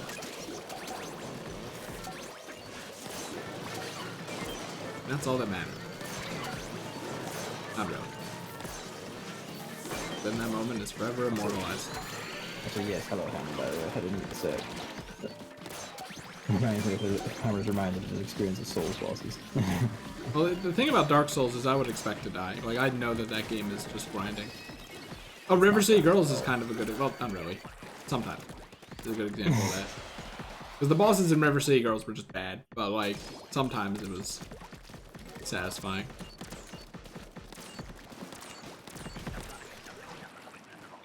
And now that's not the best example. Those bosses are bad.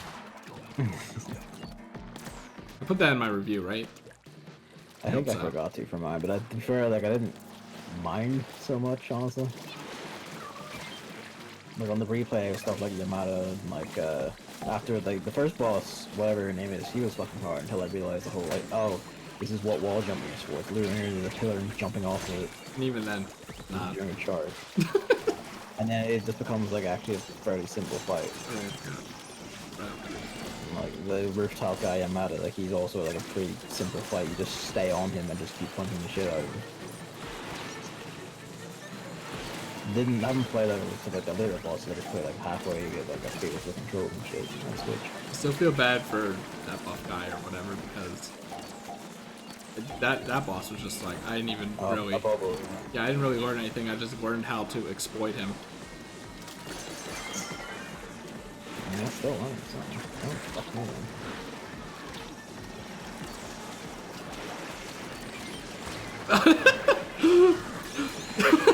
Oh, fuck off.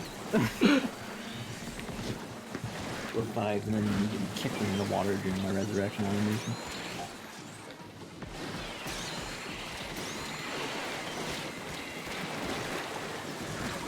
Oh, did I like that?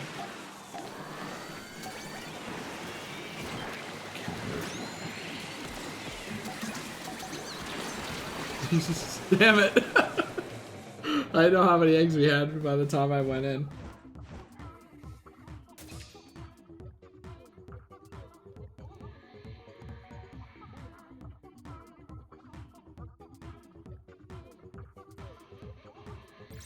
There's one thing I want to touch on about. It's funny, like, yep. Only until like yesterday did I realize, wait, I'm supposed to be like recording points of interest to talk about during Salmon Run again. It's like a lost art. So I'm like, what happened? What happened throughout the day? I had the stream stuff. I'm like I could talk about that forever, so that's good. But I'm like, what else is there? That's like, oh yeah, Nintendo. Apparently Nintendo was sued for not allowing pre-orders or not allowing refunds on digital pre-orders, and then they won against that. And it's like, wow, that's a pretty bad stance to take, Nintendo. And then it brings up the whole, like, other than that just being a shitty thing to do to your customers, it really just brings up the whole thing of like, why do digital pre-orders even exist? Never do digital. Like, just in general, not just pre-orders. Never do digital. I guess like literally the only thing, the only thing I can think of is preloading the game if you have really shitty internet and it's an 80 gigabyte game and you want to play it immediately. But even then, but even then, you'll start it up and it's like, oh, here's your 80 gigabyte day one patch because we just went gold before the game was actually finished because we have to meet a deranged, unhealthy release schedule. That's not Nintendo specific. We live in an era where, like, either you're gonna play. I guess it's like you're gonna play a game anyway, regardless, or like you're gonna so much shit it doesn't matter. You're gonna wait for what people say. So I guess but even then, like, if you're gonna get regardless, you might as well what do you gain by digitally pre-ordering it? Unless it's Paper Mario Color Splash, where you could preload the game and then they unlock the entire thing like 2 weeks early. I mean, David occasionally digitally pre-orders, and as far as I understand, it's literally just to start playing it at midnight, which he does even on work days because he's a fucking lunatic. But like, I mean, is his internet not that good? Because I'm like, can't you start it at? Grid. It's far better than mine. He just does it anyway. It's like, can't you start it at midnight 15? I mean, over here it's usually like it cracks on at midnight. No, I mean like wait 15 minutes at most to download the game and then start it. Yeah. I mean, really, yes, you could, but also that is the point. Like, why pre-order at all? Like, the only reason to pre-order would be like, is it like a game that won't have a very big print run? Is it like some little obscure thing? Is it a limited edition that you're really taking with for a game or series you love, and that's going to be hard to get a hold of? Like pre-order them, but I mean, it's like pre-orders exist for physical games. That's where they came from. Like, yeah, to I know make that's sure incentive. you got a version of the game because stock is limited, you know. So you Yeah, pre-order it to have a copy saved for you. it's Digitally, also like you're never from gonna run. stores and stuff. It's like over here, like the Belfast game isn't gonna stock like fucking like. Okay, I lie 'cause they actually do stock Salmon cover, but for instance, they wouldn't do that unless someone was like, went in like, hey, can you bring this in, like a sort of library thing, like I want a copy of this, can you order one in? Yeah, that's like And that's your pre-order. that's local game stores around here. Yeah. Where you like have to say, hey, I'm on but can you guys order No More Heroes? Oh, that one. Yeah. But because these guys like only get games that are traded in, you know.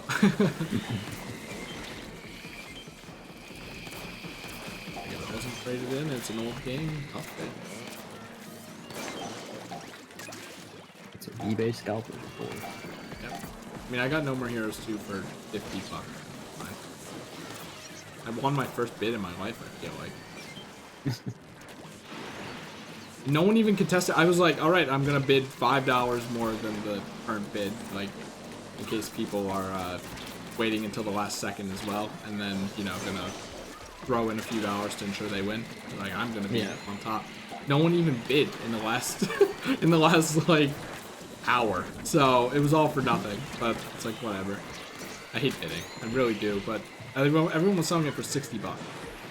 I'm like, that's fine, because, like, a new game costs $60, and for all intents and purposes, this is a new game, you know? We haven't played it before. It's basically like buying a new game, so, no harm done, even if it's old. I think that's just kind of my, my bad ideology with spending money. I'm like, price doesn't matter too much if I need it.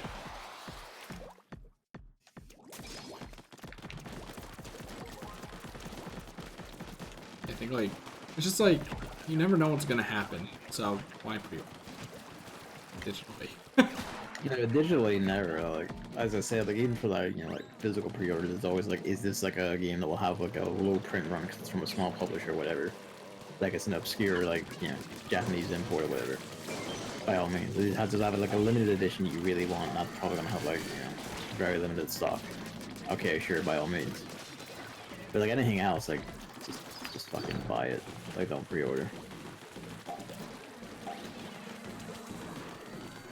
Like, some people might argue shit, like, oh, if I could order it from an online store. Like, I've done it for, like, certain things where it's like, just let me have this show at my house while I'm at work if it's like a midweek release for shit, like, like, that's kind of like, I will do it for that sort of thing. But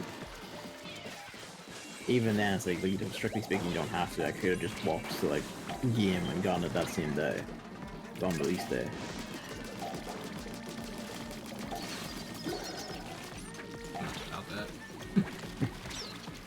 Like, it's kind of hard for me to even understand pre-orders because, as mentioned earlier, I don't really get too excited for games, and even when there's a new game, I tend to wait anyway. Sometimes for me, it's a matter of just like, well, if I don't do it, David will come with the entire game within the first day. Yeah, you kind of like, so you need some stressor to like get you to actually start a game. That's kind of how it is for me a lot of the time. And that was the great thing about Death Stranding was it turned up a day before. I was like, that's great. That means I can start and David can't tell me the entire first 5 hours. Instead, I will tell him the first 5 hours. Aha. Really, friends and problems. Now we're just doing our own thing. I wish there was like a room code or something. Way behind here.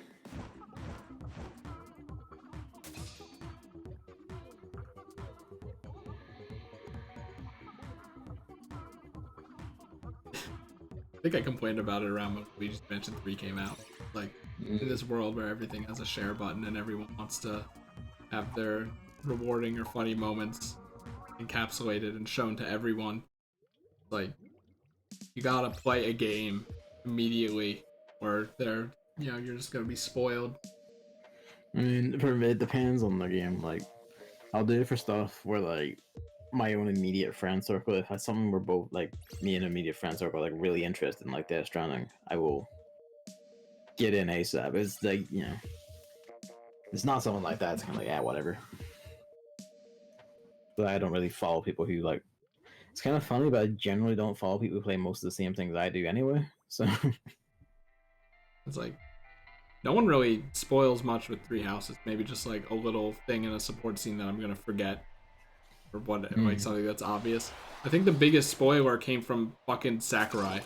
You know, like the place where you would not expect that to happen, except not really, because you know, my man spoils Mother 3 in World of Light and spoiled a bunch of stuff and things like Fire Emblem Heroes spoils everything. And like Brawl. Yeah. Just like, why? Just don't. Just stop. Game is one thing I'm surprised didn't go spoiled was like fucking Metal Gear Solid got away with like no spoilers in World of Light. I'm genuinely surprised by that.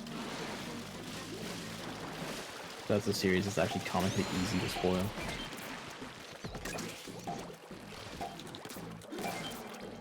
I don't know if it's just, I mean, I feel like I've been spoiled by that series a lot, but I just never comprehend it because it just seems like it seems like a mess to me, you know. One of those ones where you need the context. Yeah, that exactly. Actually, I know one spoiler because of a personality test. I got Big Boss. Actually, don't. Okay, so well, don't say any more because I just realized like I'm not really playing the game. Yeah, I wasn't gonna spoil it anyway. That's that. Yeah, you know, didn't I talk about this before? It's like because I got him in a personality test, it's like now I put some importance on him, so that spoiler is actually gonna stick with me forever. I mean, he is an important figure. He's like literally the. Well, he's the big boss, villain, but he's the villain of the first 3 games. And you know, like everyone's important in that series as far as I know. So. More or less. Smash Ultimate. That's right. Smash Ultimate did spoil that thing with Castlevania or Area of Sorrow. In a really like a way that's actually like hyper cheeky as well. It's like what a certain soul evolved into is like oh that's just a fucking spoiler. A lot of soul evolutions spoil a lot of things. It's like there's a massive crippling Xenoblade one. Yep.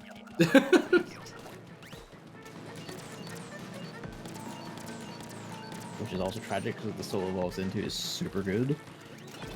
Since forgotten about it, thankfully, because that remake that's coming out. God, that animation is so good. That's fucking gorgeous. I should make my next stream game Xenoblade 2, even though I don't intend to stream it just to fuck with you. What? Because I'm playing Fire Emblem? Yeah. Well, that's kind of the problem with games that neither of us have played, right? Like, what? I mean, you're less likely to stream it, but like, one of us is gonna have to stream it first, you know? Someone's gonna have to be left out of the live stream thing, so.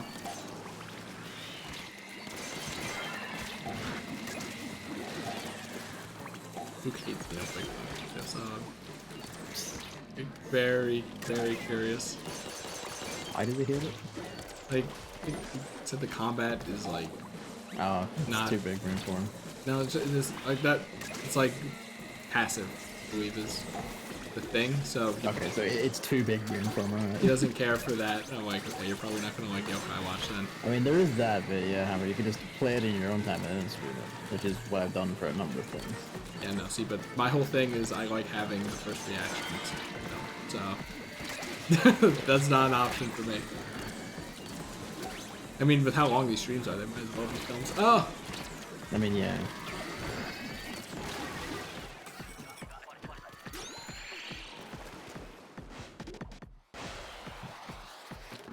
Yeah, I am gonna bump Fire Emblem up though and get to that night list, just in case inadvertently you say anything or whatever.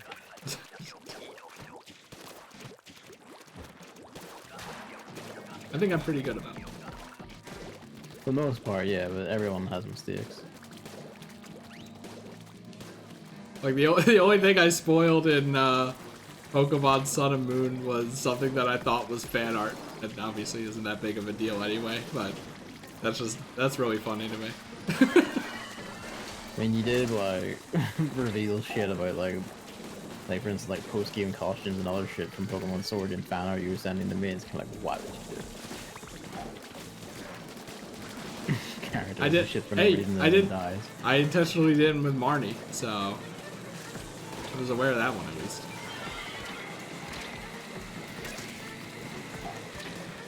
Do you think fan artists like rush games all the time so they can do Yes. that on like day one? Like they just There's absolutely some mutants who do exactly that just for like the the clout their audience or whatever the fuck. Like anytime you fit there's like the question of do you think that's like yes, the answer is always yes. Do you think fan artists? Yes, the answer is yes. The answer is yes. Just inherently, that's just the way humans are. Like, do you think there's like a person out there who like like stuffs dildos through his own feces? Yes. I don't know if I'm Yes, go that far. there is always at least one. It's like, Gavin's principle of humanity, there is always one.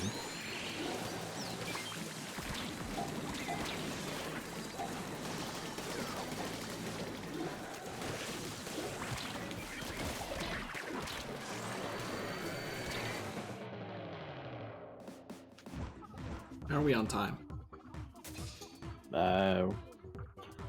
Dinner hasn't even been started here, so it's running later than expected, so I can just keep bumbling.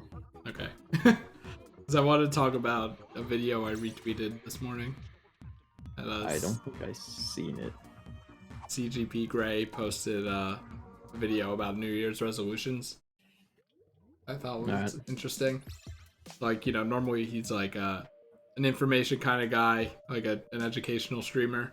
Not streamer. I would, based on the one video you sent to me, him before trying to scaremonger about how there's a separate human inside your brain, I'm gonna doubt on that whole science thing, but sure. No, that's like a metaphor, like, and then the troubles was like a monster. Yeah, that was funny, but he also didn't get into the thick of it. Like, that he was does. really funny though. He does a lot of like, or at least kind of did a lot of stuff on governments and voting, and why daylight savings is a thing, and so daylight saving, I mean, and all that stuff. But he's kind of like now doing more like kind of helpful videos, So like he had a video about like the 5 best things you can do to be a sad person. Which is like obviously just kind of a reverse on like what you should do to be happy. And then like literally in the video he's like he kind of screws up the thing and he's like, no wait, actually you shouldn't do that, right. But this video is about New Year's resolutions, and the whole thing about New Year's resolutions is they never work out. They're like basically pointless, right? In fact, I feel like we talked about that at some point. Probably. Or it's just like you're never gonna actually do it. It just kind of adds stress to you.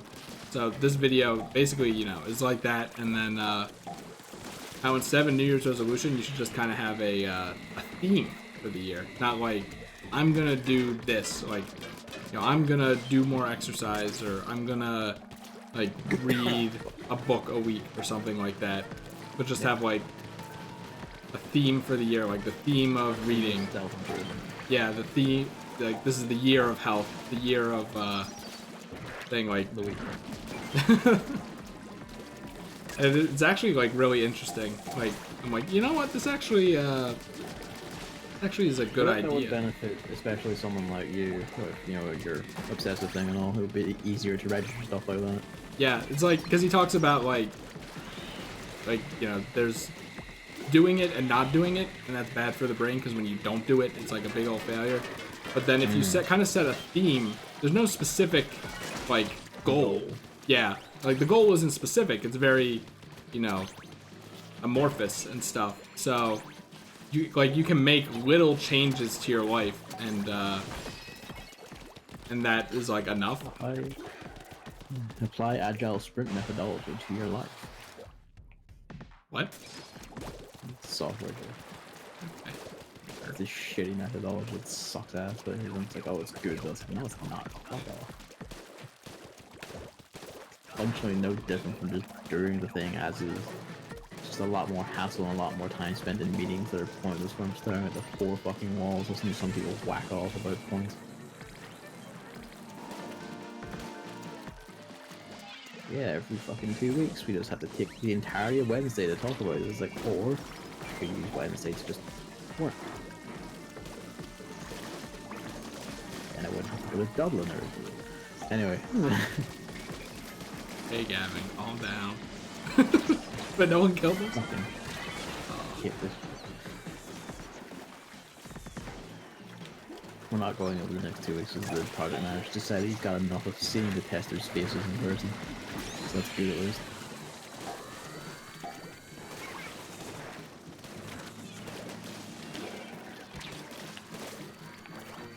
Just a bit unfortunate.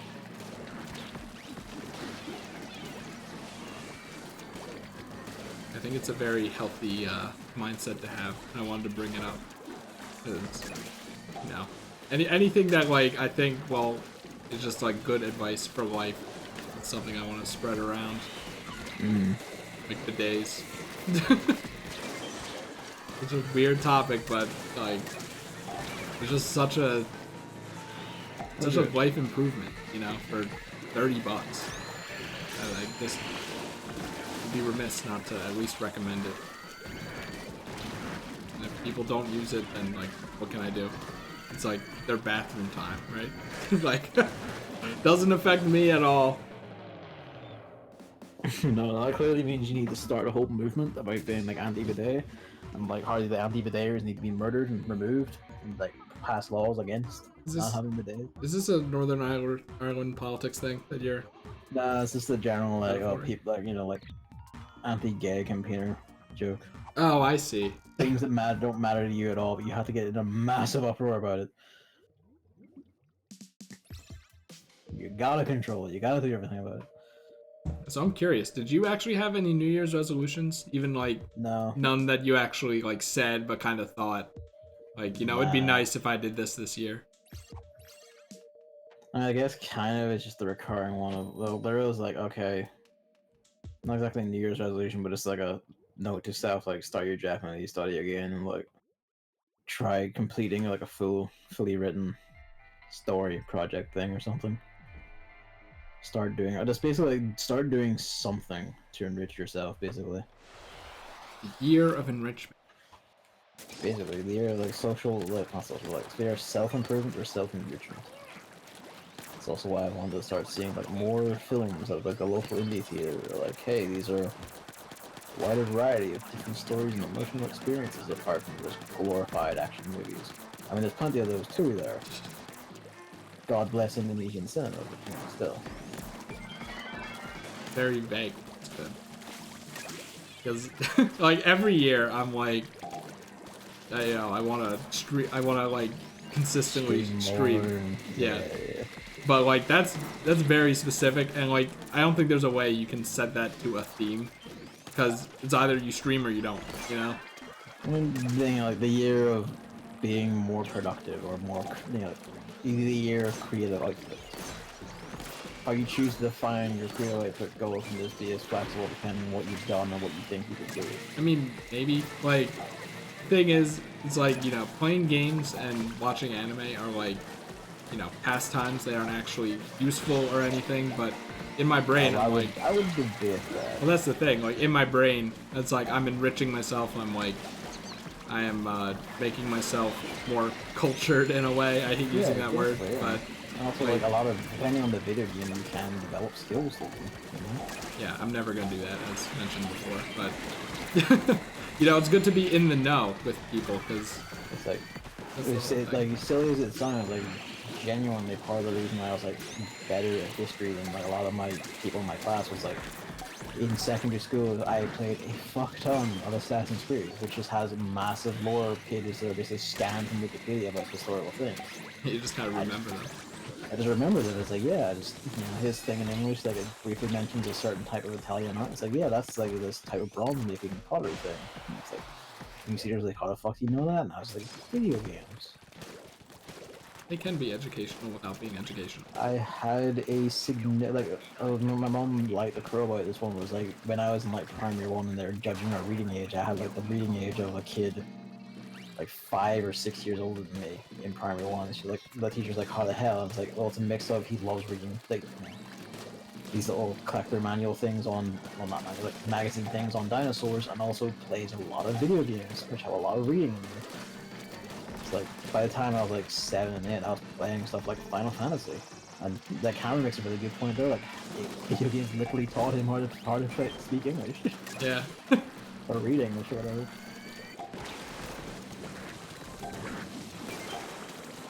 Also, the Kingdom Hearts DLC stream will be down the line either, because by the nature of it being very boss fight heavy, I want to put a bit of distance after having just done it. You can forget that. Kind of. And now I'll probably be like, you know, I'll probably fit that in before I go into like stuff like Hitman and Luigi's Mansion, because it'll be relatively short. Like, kind of like a one-off.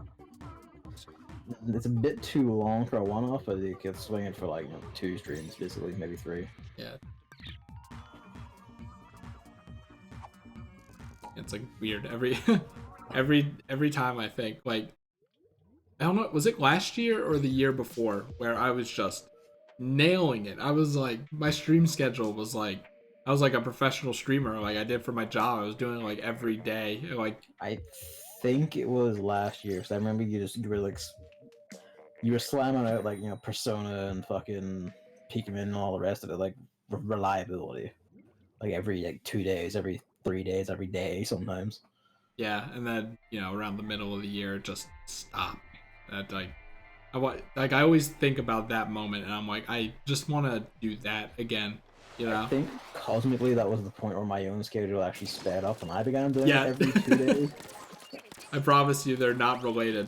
It's not like I was like, oh, I'm not gonna stream because them, so yeah. It's like I'm not gonna stream because Gavin's streaming, because a lot of time it just didn't line up.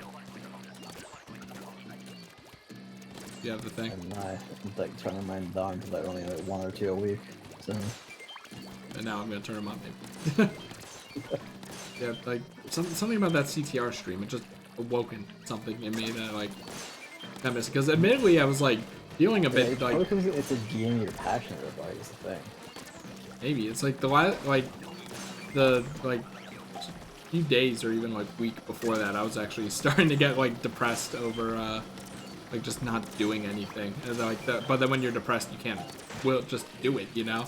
Yeah. That's therein lies the rub.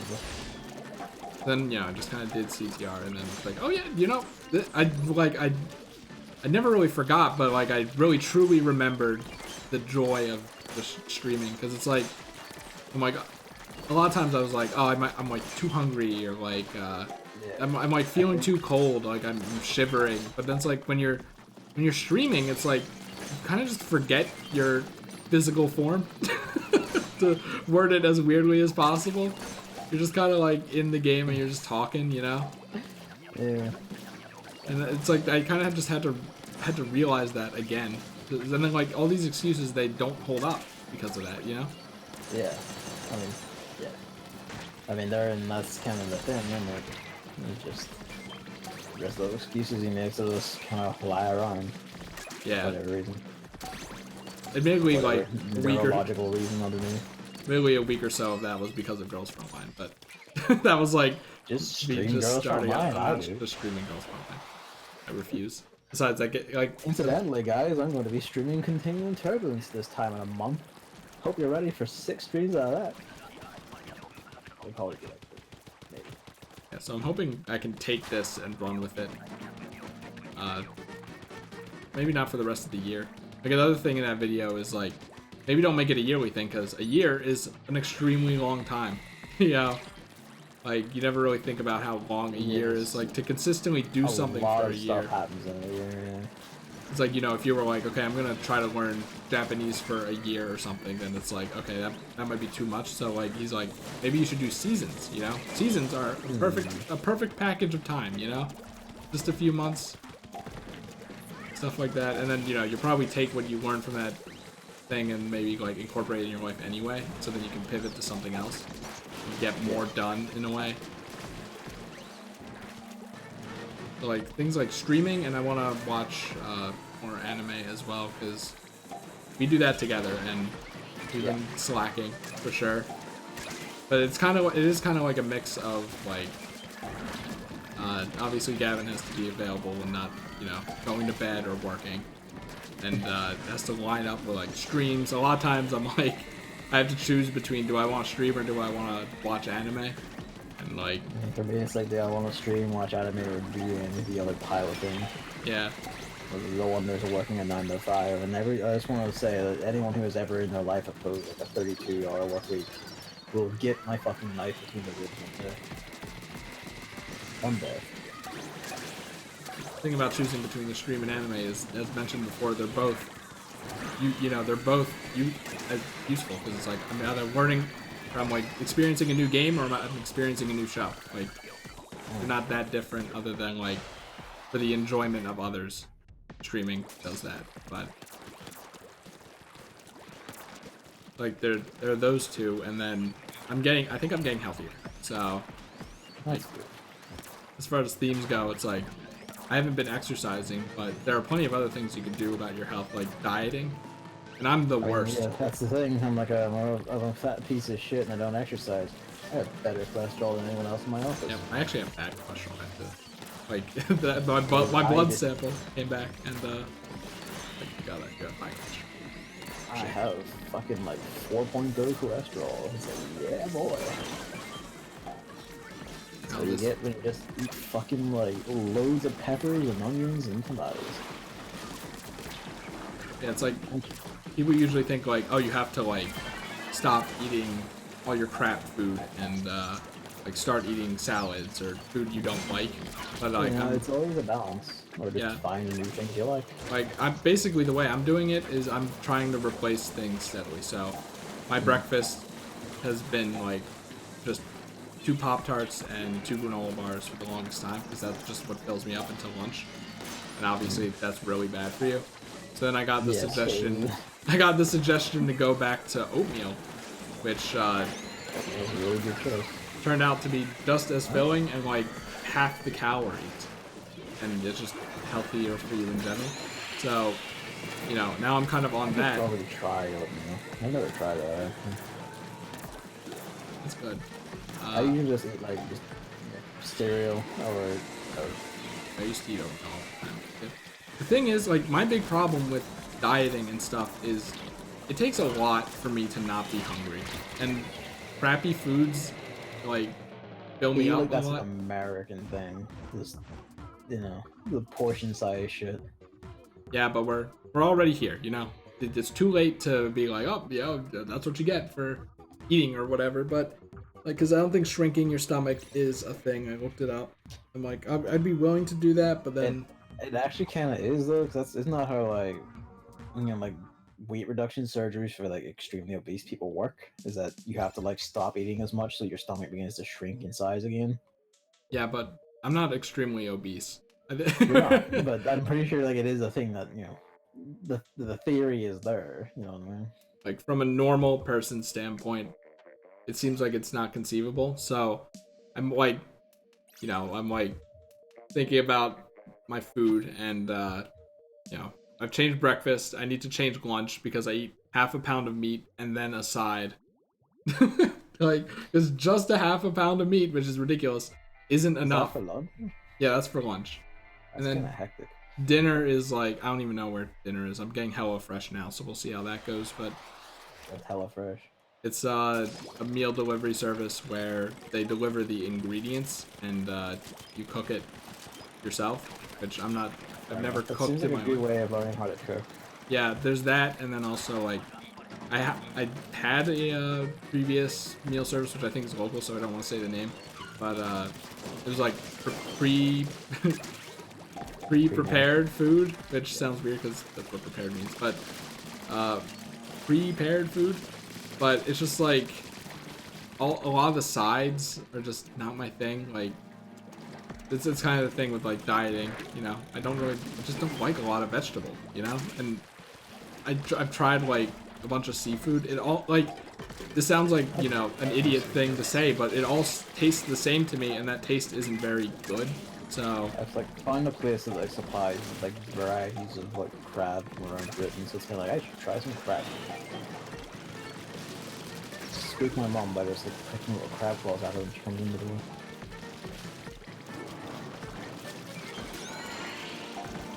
I mean, expensive though. Not really, like, I don't know, it's like, for a pint or whatever, on the side I was looking at, it's like, $5, so that's roughly amount if you guys get, like, beef and stuff. Maybe it's because you live on time. I mean, yeah, that's the thing, we have, like, a severe fishing industry, like, it is literally selling, like, crabs from, like, the UK's own fisheries. So yes, welcome back, Anomaly. The thing we're talking about learning English from games is like just mentioning that you can learn skills and be culturally enriched by media, especially like games. It's not useless, yeah, or like something like that. Yeah, I mean, you can take something away from pretty much any media because it's something someone made for a reason. There are things you can learn from it. Maybe it's just hard to do media in certain ways, maybe it's like certain life lessons, maybe it's like actual technical skills.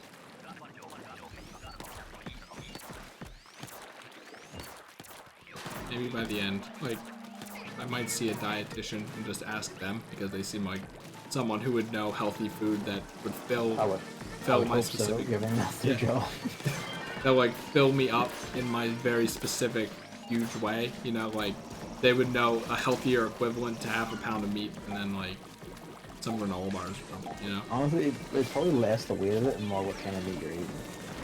Yeah, like but very lean meats would be actually very good to have a lot of. Maybe it's like deli meat.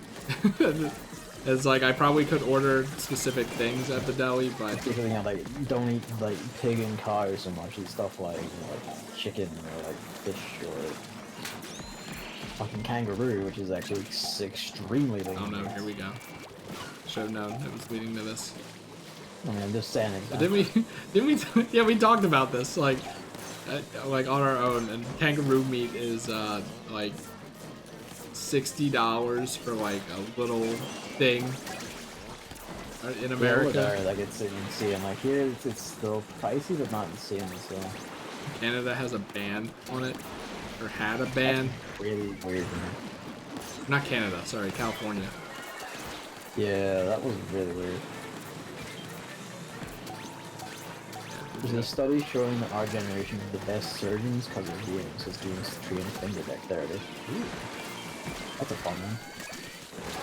That actually makes a lot of sense too. Oh. Correlation doesn't equal causation. Sometimes it can.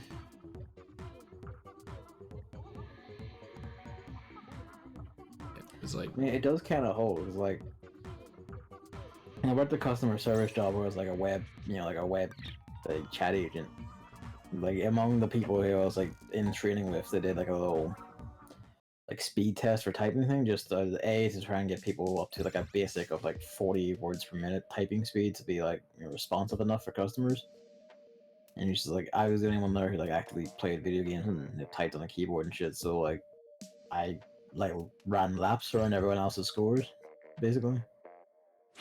Like the skill, like it does train a skill, finger dexterity at least. may or may not be a keyboard thing, because I play plenty of games, but as a result of typing with my 2 index fingers, I cannot type quickly at all. Like impossible. You can actually count, like, because I type with 2 fingers and I still get a word per minute of 105. Wow, someone else like me. I thought. It's kind of like how I'm like, oh, I never learned how to ride a bike. I must be the laughing stock of everyone. And then everyone's like, I never learned how to ride a bike. And then some people are like, I never learned how to swim. And I'm like, oh, what? Yeah, it's like, it's not like these are not like universal experiences. Every time there's one where he just types too fast and doesn't check his thing. Yeah, it's just how it goes.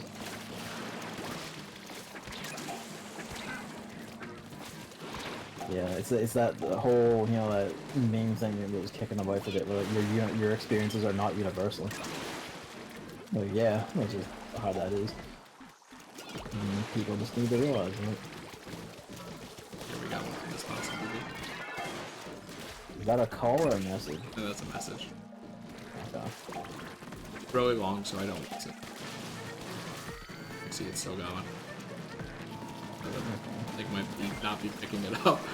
Yeah, it's not. Just a bunch of ticking noises.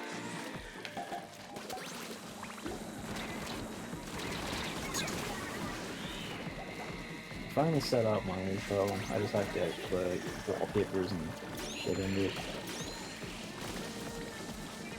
Mine's Android client is distinctly worse than the iOS one. Yeah. Must be smooth. You have to turn Doesn't off matter, though. high FPS mode. But in my case, I had to turn it on. Oh, well, mine just sucked.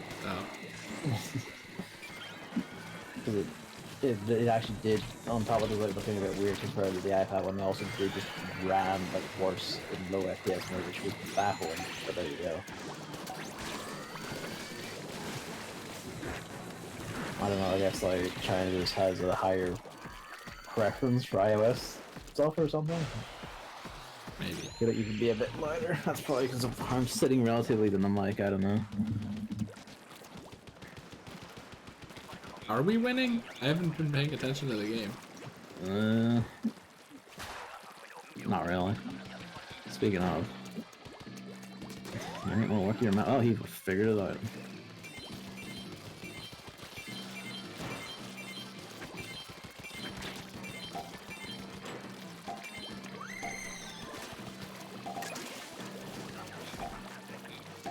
Yeah, like, rules are all about making tiny pivots. Oh, I make tiny pivots.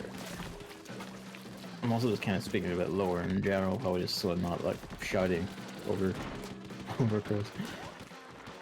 Oh. No.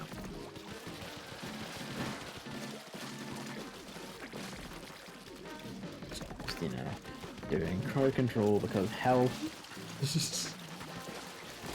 I always mumble anyway, that's true. I actually don't know. It's weird. Probably It better work it out. Yep.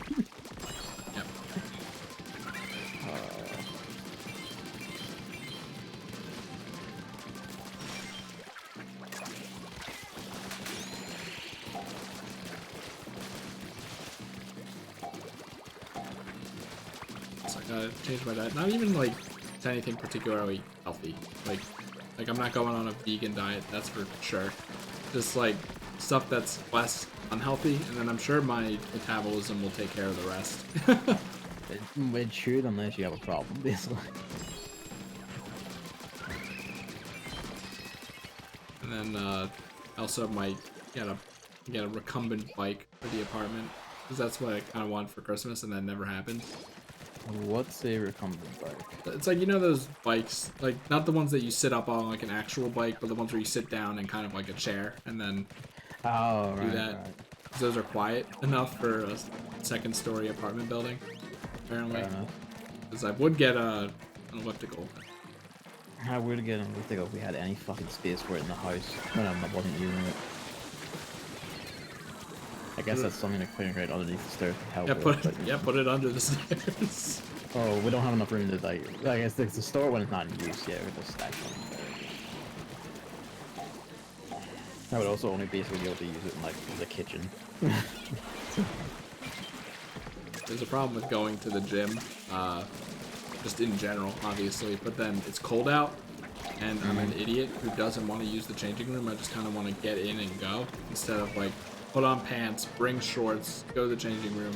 Yeah, I get that. So like that's fussing about it. It's like sometimes it's just an extra step that will stop you from doing something entirely. That, you know, and like a lot of people are just like, well, then just don't be like that. But a lot of times it's more helpful to find a solution that incorporates that instead of wear your regular heavy shit instead of weighted training clothes. Then I'll just be uncomfortable during the workout. I'm not like a sweatshirt while jogging kind of guy. But yeah, I think it would be if I wanted to use that shit. it's like it's too cold to do that, and I haven't really tried heating in my car because I've never used the air conditioning because gas money. I guess I'm just paranoid about that, but maybe I could do that. But then it's also like I want to go when it's not crowded, and the only time that's convenient is when it's about to close. My issue is basically just I work 9 to 5, so it's finding time. Yeah, with that and everything else you want to do. Yeah. Like, what do I want to do? Play the Kingdom worst. Hearts DLC or go exercise? Well, you know, I could go, you know, a day or two without exercising and do this instead, and then you do that with everything else and then never exercise. That's how it goes. But then it's also like, if I don't do this now, it will never be done because something else will happen, and et cetera, et cetera. Yeah, it's like, and exercising is just a constant, So what's more important, this thing that needs to be done now, or exercising, which like isn't gonna do anything, like unless I do it for months, you know? Mamily always had skin problems and recently stopped drinking carbonated water, and my skin immediately got better, even though he read online that carbonation having any effect on the body is a myth. The body doesn't take it in. I mean, it might just be like other shit in the water then, but it's not just like the carbonization process will usually involve putting some extra other shit in it. It could have been specific stuff in it. It was fucking with you. Maybe that's like part of your skin problems, Chris. It's something you're eating is just fucking with you, and you don't I mean, realize maybe it. like people say dairy, but it's like Nah. that's like impossible to give up. Like I know humans probably aren't even supposed to eat dairy. Like it's like Humans nuts, are omnivores. You can just eat whatever the fuck you want. Well, yeah, but like scientists and stuff say that like humans probably aren't even meant to eat peanuts or whatever, given how many people have allergies to them. We just do it. I mean, there's also like a thing of like stuff like peppers and all. Like they taste very spicy because they're supposed to be a poison to stop the predators from eating them, and then we eat them for that anyway. Yeah. I think this is a little different. We're just fucking weird as a species. Like plenty of people are lactose intolerant, which is where that idea kind of comes from as well. But that's also like, it's not also like partially a culture thing. Like cultures where dairy has been a long-standing practice just have that far less. Maybe.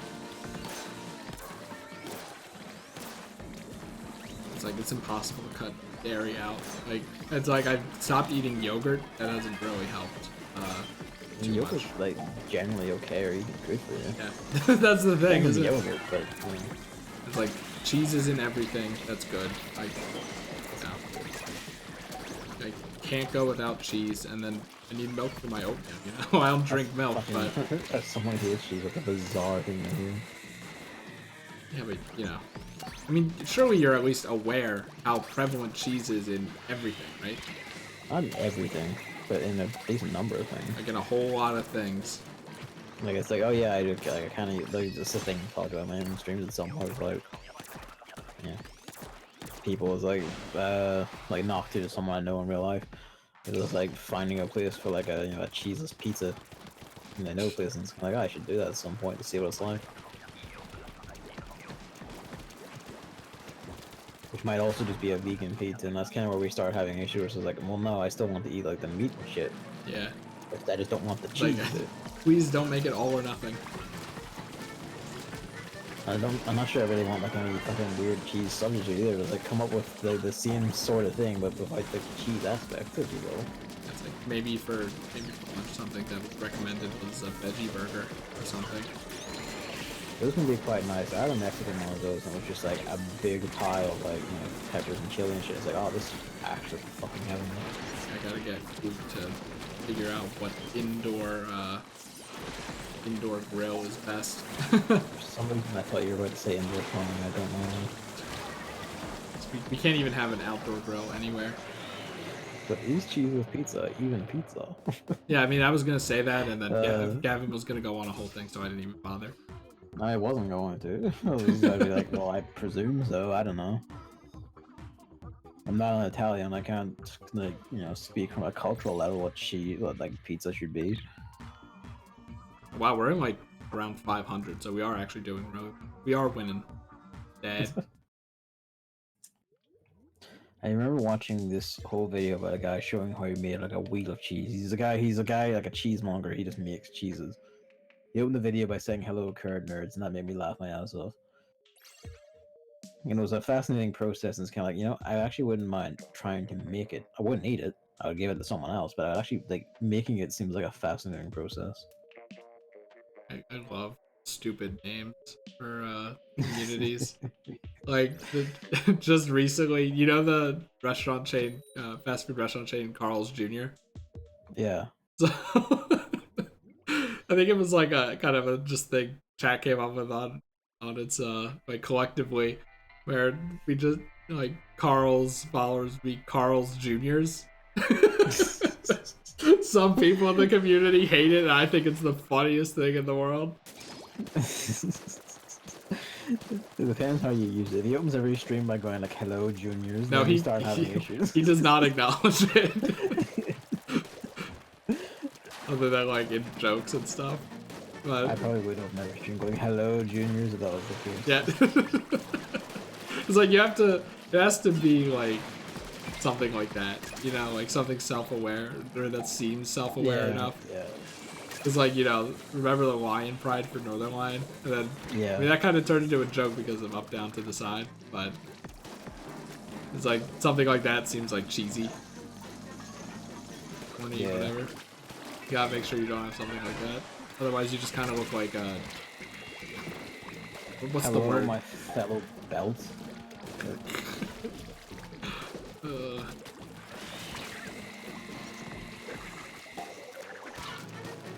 What would be your family community? See, that's the thing. I was like thinking about it for a second. I'm like, sure there's like nothing good. I'd have to look at like. Hello, Christians. Hey, what am I trying to say? Just a list of Christmas-related words, Oh, Jesus. and go from there. But that would be stupid, you know. Just the hammer ate a pizza with caramelized onions. I hate it. Especially.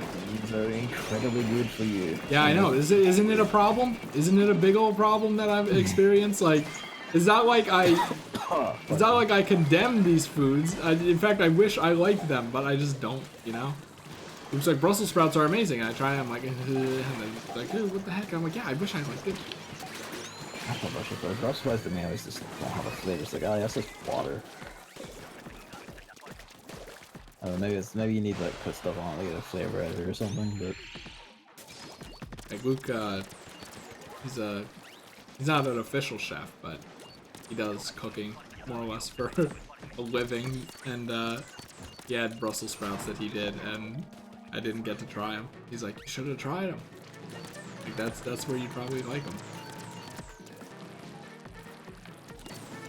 there's a point of like, if you just keep eating it, you might eventually develop a taste for it anyway. That's what I've been trying to do.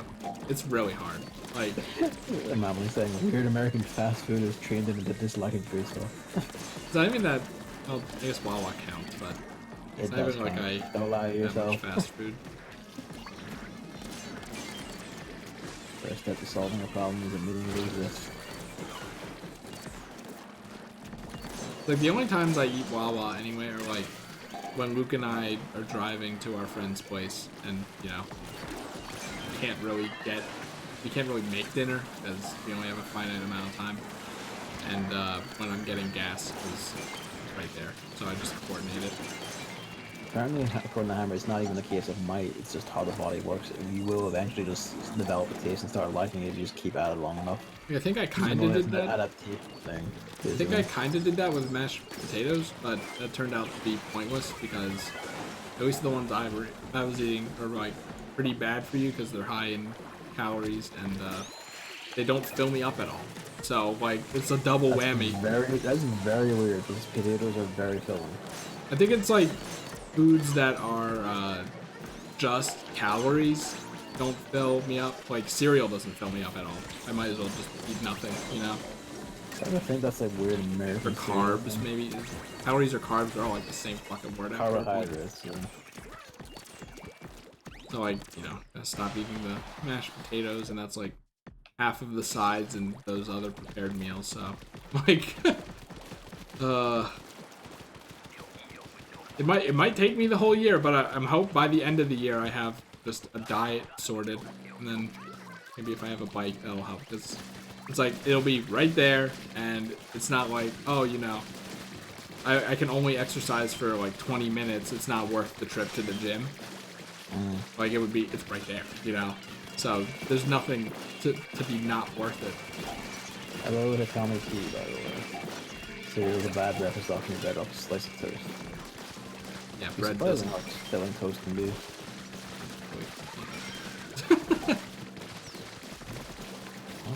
Three slices, I don't know. I really do think it's just a matter of just adapting to less. Yeah, I think American portion sizes are just fucking stupid. So I should actually just schedule this.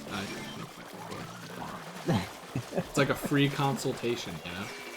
It's just part of it is like meeting up with someone, like a new kind of doctor thing, but not like this is like a doctor you have to talk to. It's not like here we're gonna take your measurements and blood and stuff like that. And like I was gonna say, is there a doctor you don't have to talk to? Yeah, ask general questions, you know. Oh, okay. That's goddamn it. Like that's fine by me, but this is like a more personal kind of thing, you know. It's like when getting a therapist for the first time. That's anxiety. It's a difficult thing, yeah. Don't worry, I hate being American. I feel like that's better off for you, really. Let's make 3, Hey. Year of streaming, anime, dieting, weight loss, and something else. Oh yeah, getting a new job. Just mark it under the year of self-improvement. More or less. Like I've been doing this. Well, you can have multiple themes in a year, I guess, but You can. it's just like any good media product, multiple themes is key. Job for 4 years ago, I get paid like 70%, and I asked for a raise, and I didn't get it. Like, we'll give you more jobs, and then they didn't, because they hoard all the jobs so that they can retire sooner. So I'm just helping them retire. That's a hell of a cycle. That realization made me really upset with the job, more so than usual, with the driving and the fear of doing something wrong and being berated by a dog owner. Just like, it's sucks, but then, you know, getting a job in retail, I'd rather die than do that. That's kind of funny because like you think there'd be like a lot of fear about like, you know, like if you like fucking stuff up if you're doing like software engineering, but like between versioning software and also just needing to actively fuck up to actually destroy anything, it is kind of relaxed in that regard. The flip side is that you know the grind never ends. And you have to learn about computers. It's, I think, beyond my mental capacity. Well, you can learn anything if you put enough thought into it, but every single time I try to learn it's not even that. It's just I feel like most times it's actually a framing thing. So a lot of it is just like essentially just logic puzzles more than anything. I guess I never really tried programming, but every time I'm like, yeah, I could try it, see if that's the career path for me. I just never. One day, how will just run mediocre game teaches cunts how to Java program, how to like code in Perl, and then we'll be off. I mean, maybe because every time I hear about programming classes, they always seem like shit. Like the teachers just don't know what they're doing. Hammer also has exactly right. It's logic puzzle and looking shit up online. That's basically exactly it. I'm not even kidding. Engineer of like 10 years to sit next to me every time they'll just go like, is that for something else? And just immediately on the Google. Like, there's no fucking about it, just look it up. That's how I resolve all my computer issues, so. I mean, that's how you do it. Like, you look it up. Someone else is bound to have done the same thing somewhere, or something close enough that you can just like hack it together. No fucking you. That Google isn't gonna help you as far as physical computer things. Yeah, that's what YouTube's for. But even then, you still have to do it yourself. Well, yeah, but you know, that's how working works. Whenever I did this hard drive thing, I'm like, this is gonna break. Zap it, just it's kind of the thing where, like, it's hard to like judge that just through a picture. You know? Yeah, so anyone you're just sending a picture to is kind of like, well. Literally handyman. Like, who does everything? Like, even if it's just putting a nail in the wall. Like a good husband one day.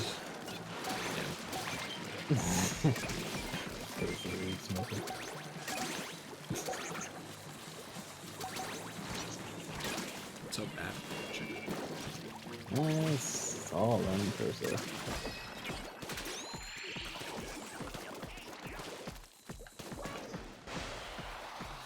Yeah, I doubted my ability to actually like, take part in like software engineering projects and shit because of the way university was teaching, and then actually got into the field. It's like, oh, this is just actually very natural and easy. And now it's like, oh hey, it's just fucking second nature now. Now I'm the guy who they keep sticking like new people onto, and I'm kind of like, what are you trying to tell me? Is it just that no one else wants to like teach these people, or is it just you think I do it?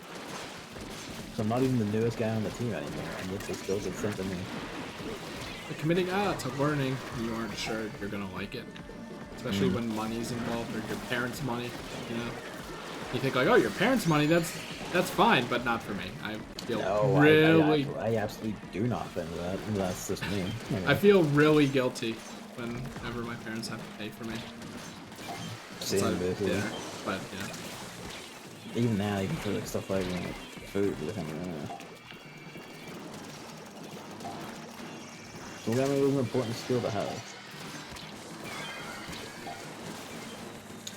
But for games with like learning like the logic of programming, ones I've heard are actually good fits are these Zachtronic games. Like even this like Shenzhen IO, which is like literally just off-brand assembly programming, which I'm actually very curious about trying. I hate those games, so that's not a good sign. Like I thought you were gonna say Space Cam, and I'm like, oh my god. So, you know, Space Cam is one of those Zachtronic games, so. Yeah. And it is actually kind of that thing, isn't it? It's programming logic, well, the sort of logic you would need for like programming your own shit. And games that are literally just programming, but then they have like a skin of something. Like, I think what the you guys need those Zachtronics are a different set, aren't they? Command these people using and/or statements. I'm like, you're not. It's just program. Yeah, I remember points out like human resource machine is apparently a good one. I think that's the one I'm talking about. Is it? Oh, I don't shit. know. It sounds familiar. That's all I have to go off. It's by the World of Goo devs. That helps. I think that might be it then. Yeah. One day I'll just have a stream where I just like half-assedly try and teach it to whoever's watching. Except punks. Exit punks. I haven't heard of that one. I have neither. I'm trying so hard to get this person up.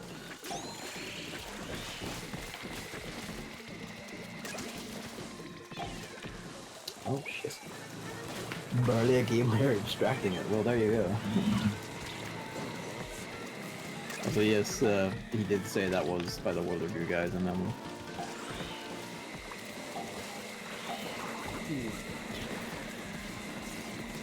Got back up.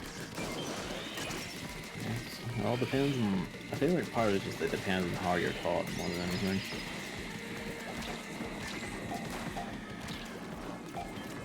People crack wise with like it's the hello world thing, and that is a good way of getting the extreme basics across. Especially in like a language like Perl, where it's like instead of like different data types for everything, it's like you have a scalar, you have an array, and a hash. Get going. That just fits like there's like one size fits all. You know what I never realized? The HD rumble makes the sound of the egg. Like the egg sound when you pop it in. Just pop. Never noticed that, I don't think. Like, yeah, because you're listening to the game and me, right? I just now heard it. And I'm like, wow. HD rumble is really cool. I wish more things used it. Evan saying, you write lines of commands and move little robots as a representation of hacking, and the commands are its own simplified language. I'll give that one a look and all. It's the closest one to raw programming. Which is kind of funny, because it isn't like Shenzhen IO like literally just programming? You're literally coding things? Unless you mean like it's just actually closer than its little abstraction of fake assembly or whatever. Which is fair enough.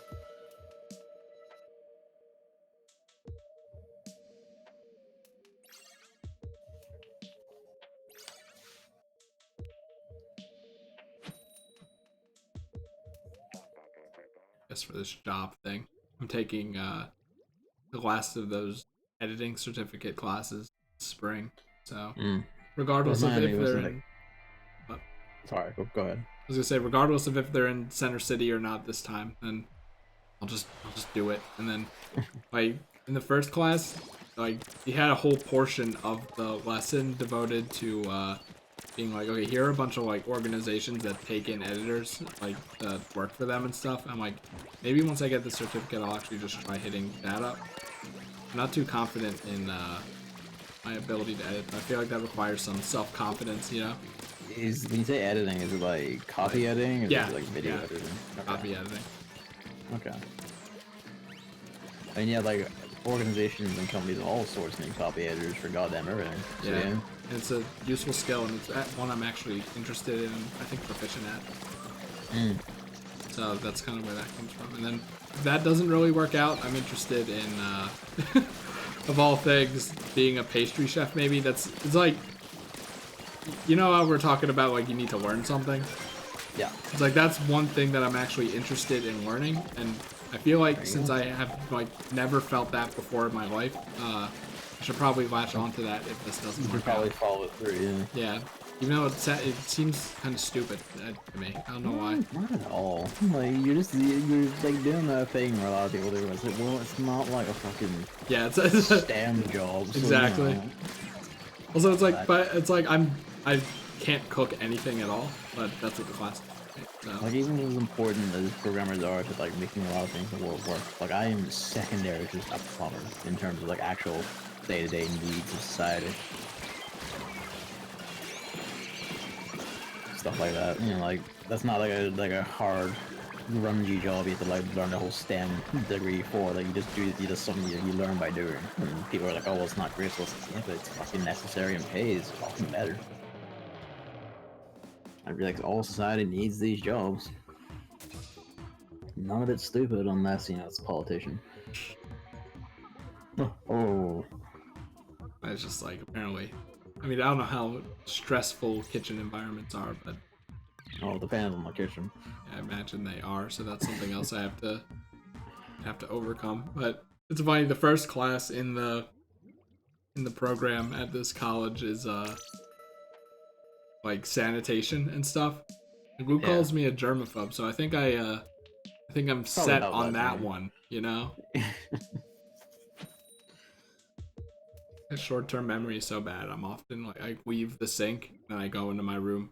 Like this happened this morning even. And I'm like, did I wash my hands? Like, did I actually do that? And then I wash it again. I mean, that's good. You won't be getting any coronavirus. I mean, I haven't gotten the flu, so I mean, I got the shot, but even then, like, shots aren't like, you know, you're basically not gonna get it. There's like a 99% chance you're gonna get it. Right? It's not a guarantee. It's an id. It will help significantly and likely will keep you from getting it, but it's no guarantee.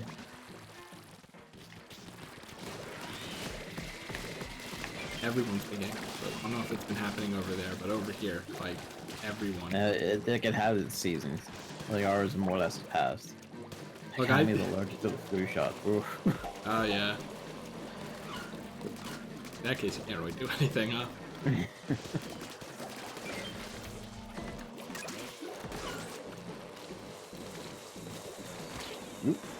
Ah, fuck off.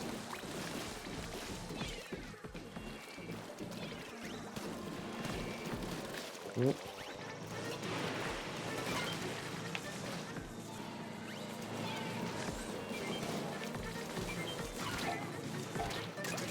I'm glad I don't get sick. So, like, call me a germaphobe all you want. It works. It works and it's better for me. The only time it's not better for you is in the winter when you get dry hands from using too much soap. Never had that concern about things.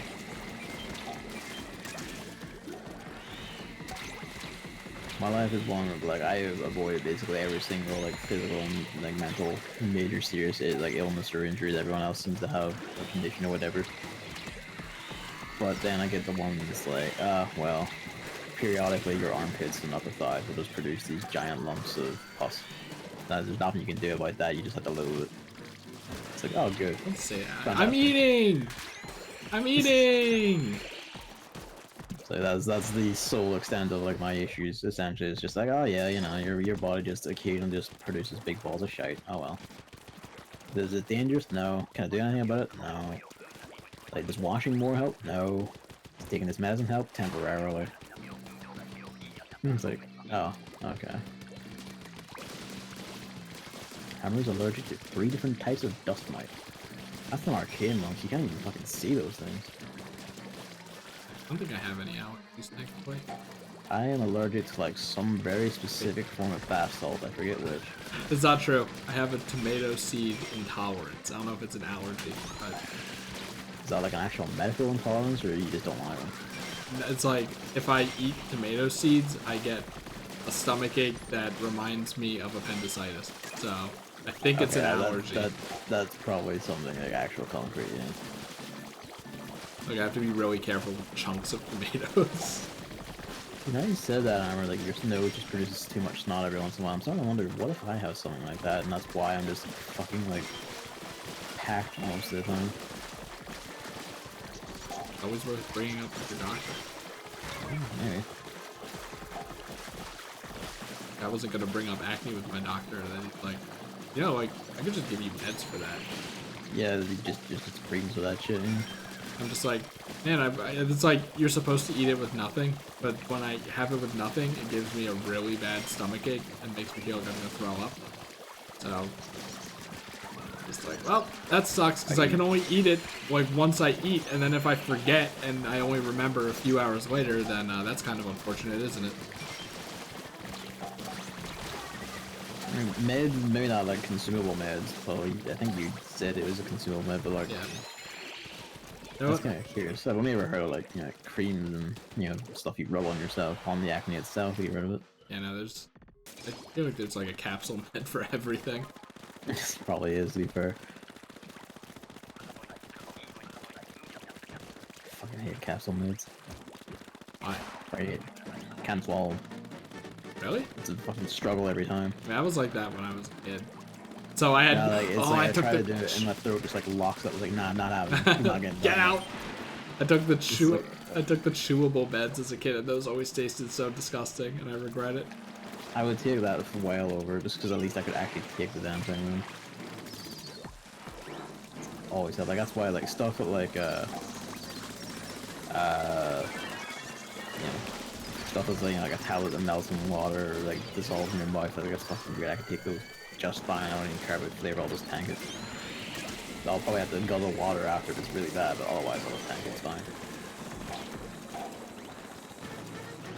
I'm curious where this is going. I take medicine in a funny way. Off the bomb. A suppository.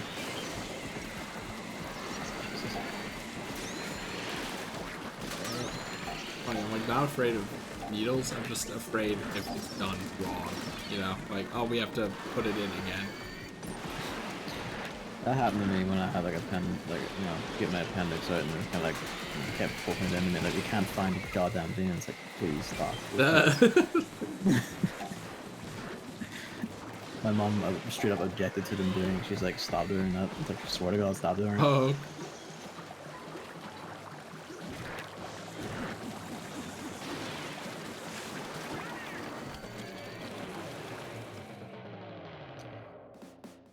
Pills against acne are not unusual. They have pretty extreme side effects, so I never took them as a teenager. Fair. Oh yeah, it's like, don't be in the sun. Man, that's the side effect for mine. That, what? Like, I think you're more prone to sunburn or something because obviously it does something to your skin. Fuck, that's weird. This pill for acne temporarily turns you into a vampire. So I couldn't do it because I got prescribed it right before I went to Hawaii. So like, you know what? Let's just not. Yeah, that'll probably not be a good idea. Take a sip and hold it in my mouth, then toss the pill in and swallow. Since the pill's never even there, that's my funny medicine way.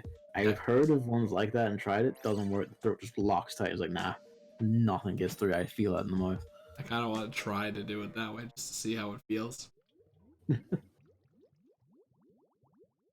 The best I manage is just like fucking wedge it in a big clump of bread and just try and suck it down the throat. What are you, a dog? Basically. You want some peanut butter around it, buddy? Yeah, I don't think I like that. I've never tried peanut butter, but I don't think I'd like it. Peanut butter tastes good, it's just too inconvenient. It gums up your mouth, and even water doesn't fix it most of the time. Like, it has to be like peanut butter flavored stuff. But peanut butter straight, like peanut butter and jelly sandwich, oh, I never, believe it or not, I never really tried jelly. So Jelly feels weird to eat. I've never been too fussed on like jelly flavors, but it just feels weird to eat.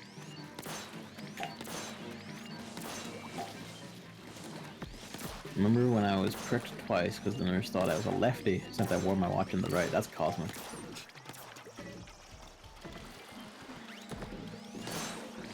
the nurse asked if I would prefer it in the left or right hand. I'm like, I don't know.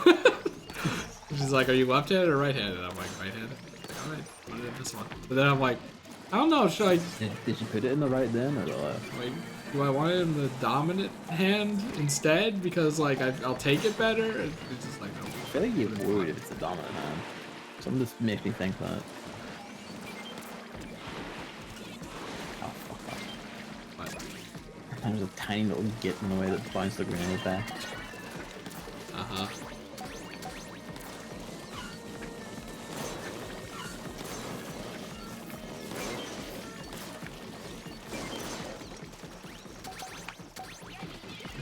I literally never use it. I'm like, I should save it for when I need it most. There's no point to saving it, just use it.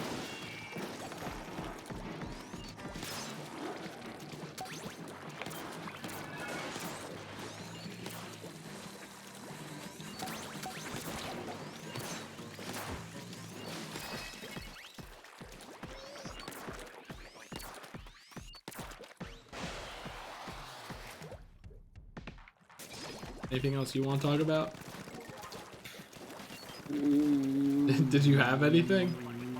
Not really. Like the only thing that really happened over the past week is like I watched 1917. I think my mom is I think my mom is planning to watch that. And I'm like, yeah, Gavin actually recommended it. She's like, It's really good. It's like an incredibly well shot, well directed, and well performed World War I movie, and like all of your World War I movies, it harrowed my soul and left me feeling emotional and somewhat distressed, and made me reflect on the privilege of living in this era. And then I went home and watched an anime about a MILF.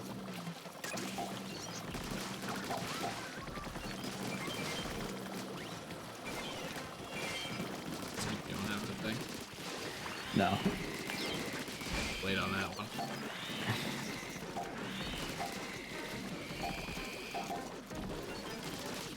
I wasn't actually watching it that night, but it's that Okasan Online one.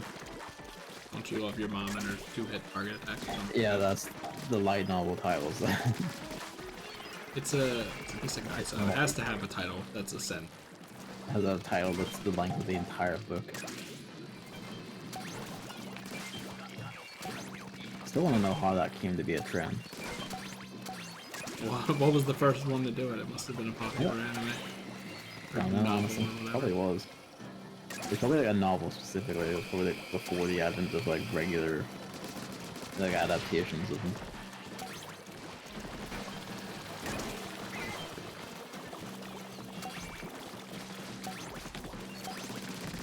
Remember, the anime never comes first.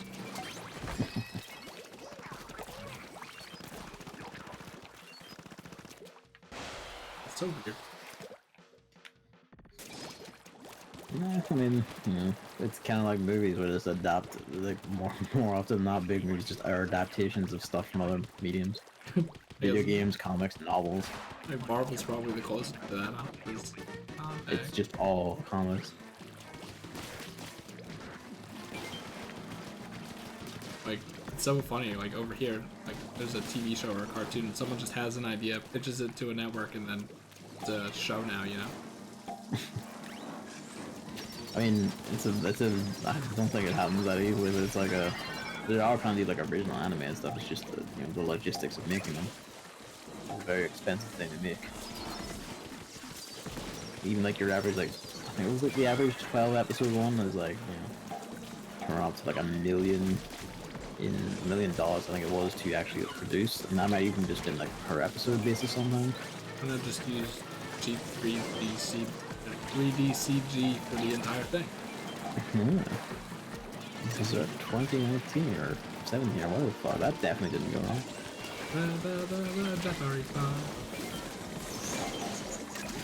wrong.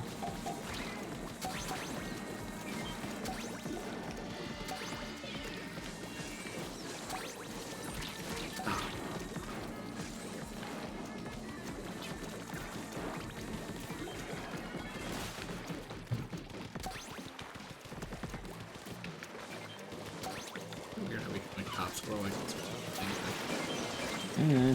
I don't know if it's necessarily top scoring. It's like 34 eggs. The last one was like also 34. Oh, well, fair enough. And who knows what the other one before it was. It's all a delicate balance. We did get shit stomped a few times.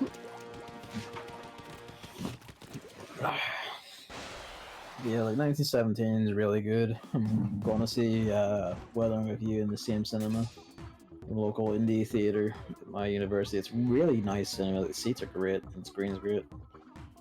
It's a very comfy place. I was playing in a indie theater as well.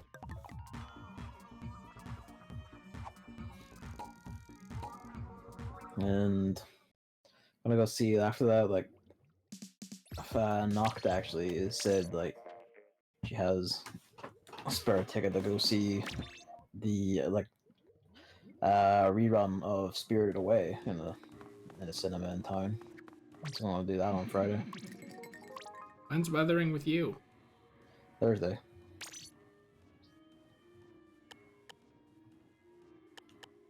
And that'll be great. And there's like Parasite in early February or something, which is also at the indie theater. There's a lot of good stuff about it.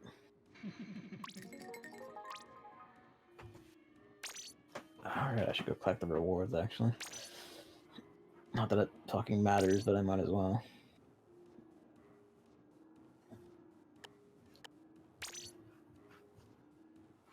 Yeah. That's pretty much it. The only other thing is, like, I have a 10/10 post I'll just dump after this. With the acknowledgement that it's based off of the stress test beta, which I basically use like a demo, but I feel like I could reasonably extrapolate a number of things and criticisms about it from that. Especially how close it was to the actual early access release. Well, they added in playing with friends for the release, so that's good.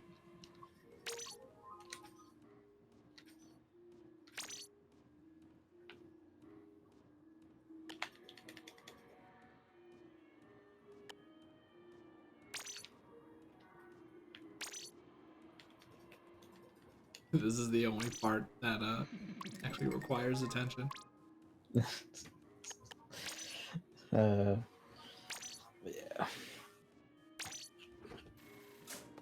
And I guess the only other thing is, like, you know, what will we do is I'll do up my fucking, like, remind post, and then next stream will be... I don't know, Tuesday or Wednesday, one of the two. Don't ask me when my next stream is. Although, actually, I think I can say that.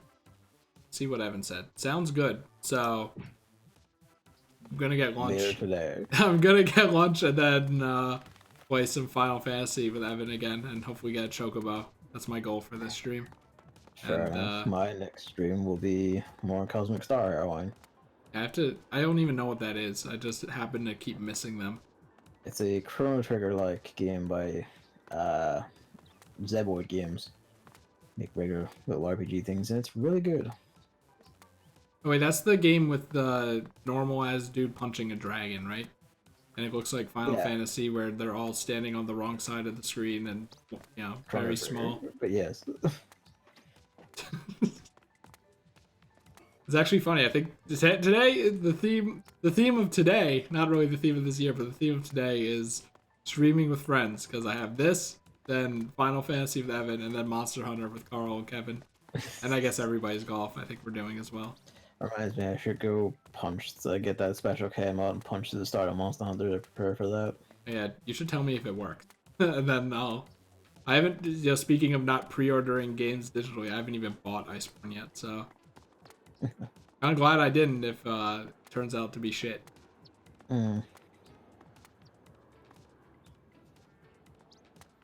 Chocobo's a bit off. Oh, we're gonna have to chunk away at it. I'll just wake up in the morning, you're still streaming it. There we go. That's time. That's my dinner ready. So. Oh, perfect. Alright. see you next week, hopefully. I almost forgot this week, so gotta make it a regular thing. Yeah, it's gotta keep me honest. These are fun. It'll be like Friday, Saturday, or some days usually, because that's the best days for it. Like I woke up with nothing to talk about, and then we ended up talking for 3 hours, so that's not really a concern.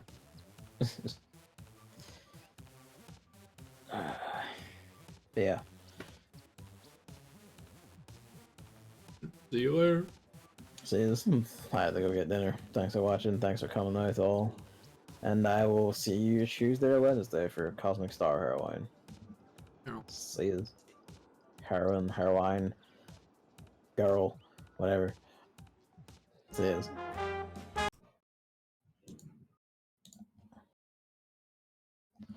Alright, I'm just going to tag out of the call while I'm out because I have to go.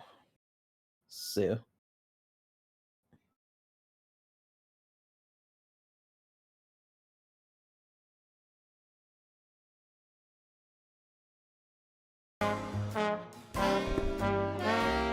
I muted that instead of the desktop audio. I'm very good at this end card thing, if you can't tell.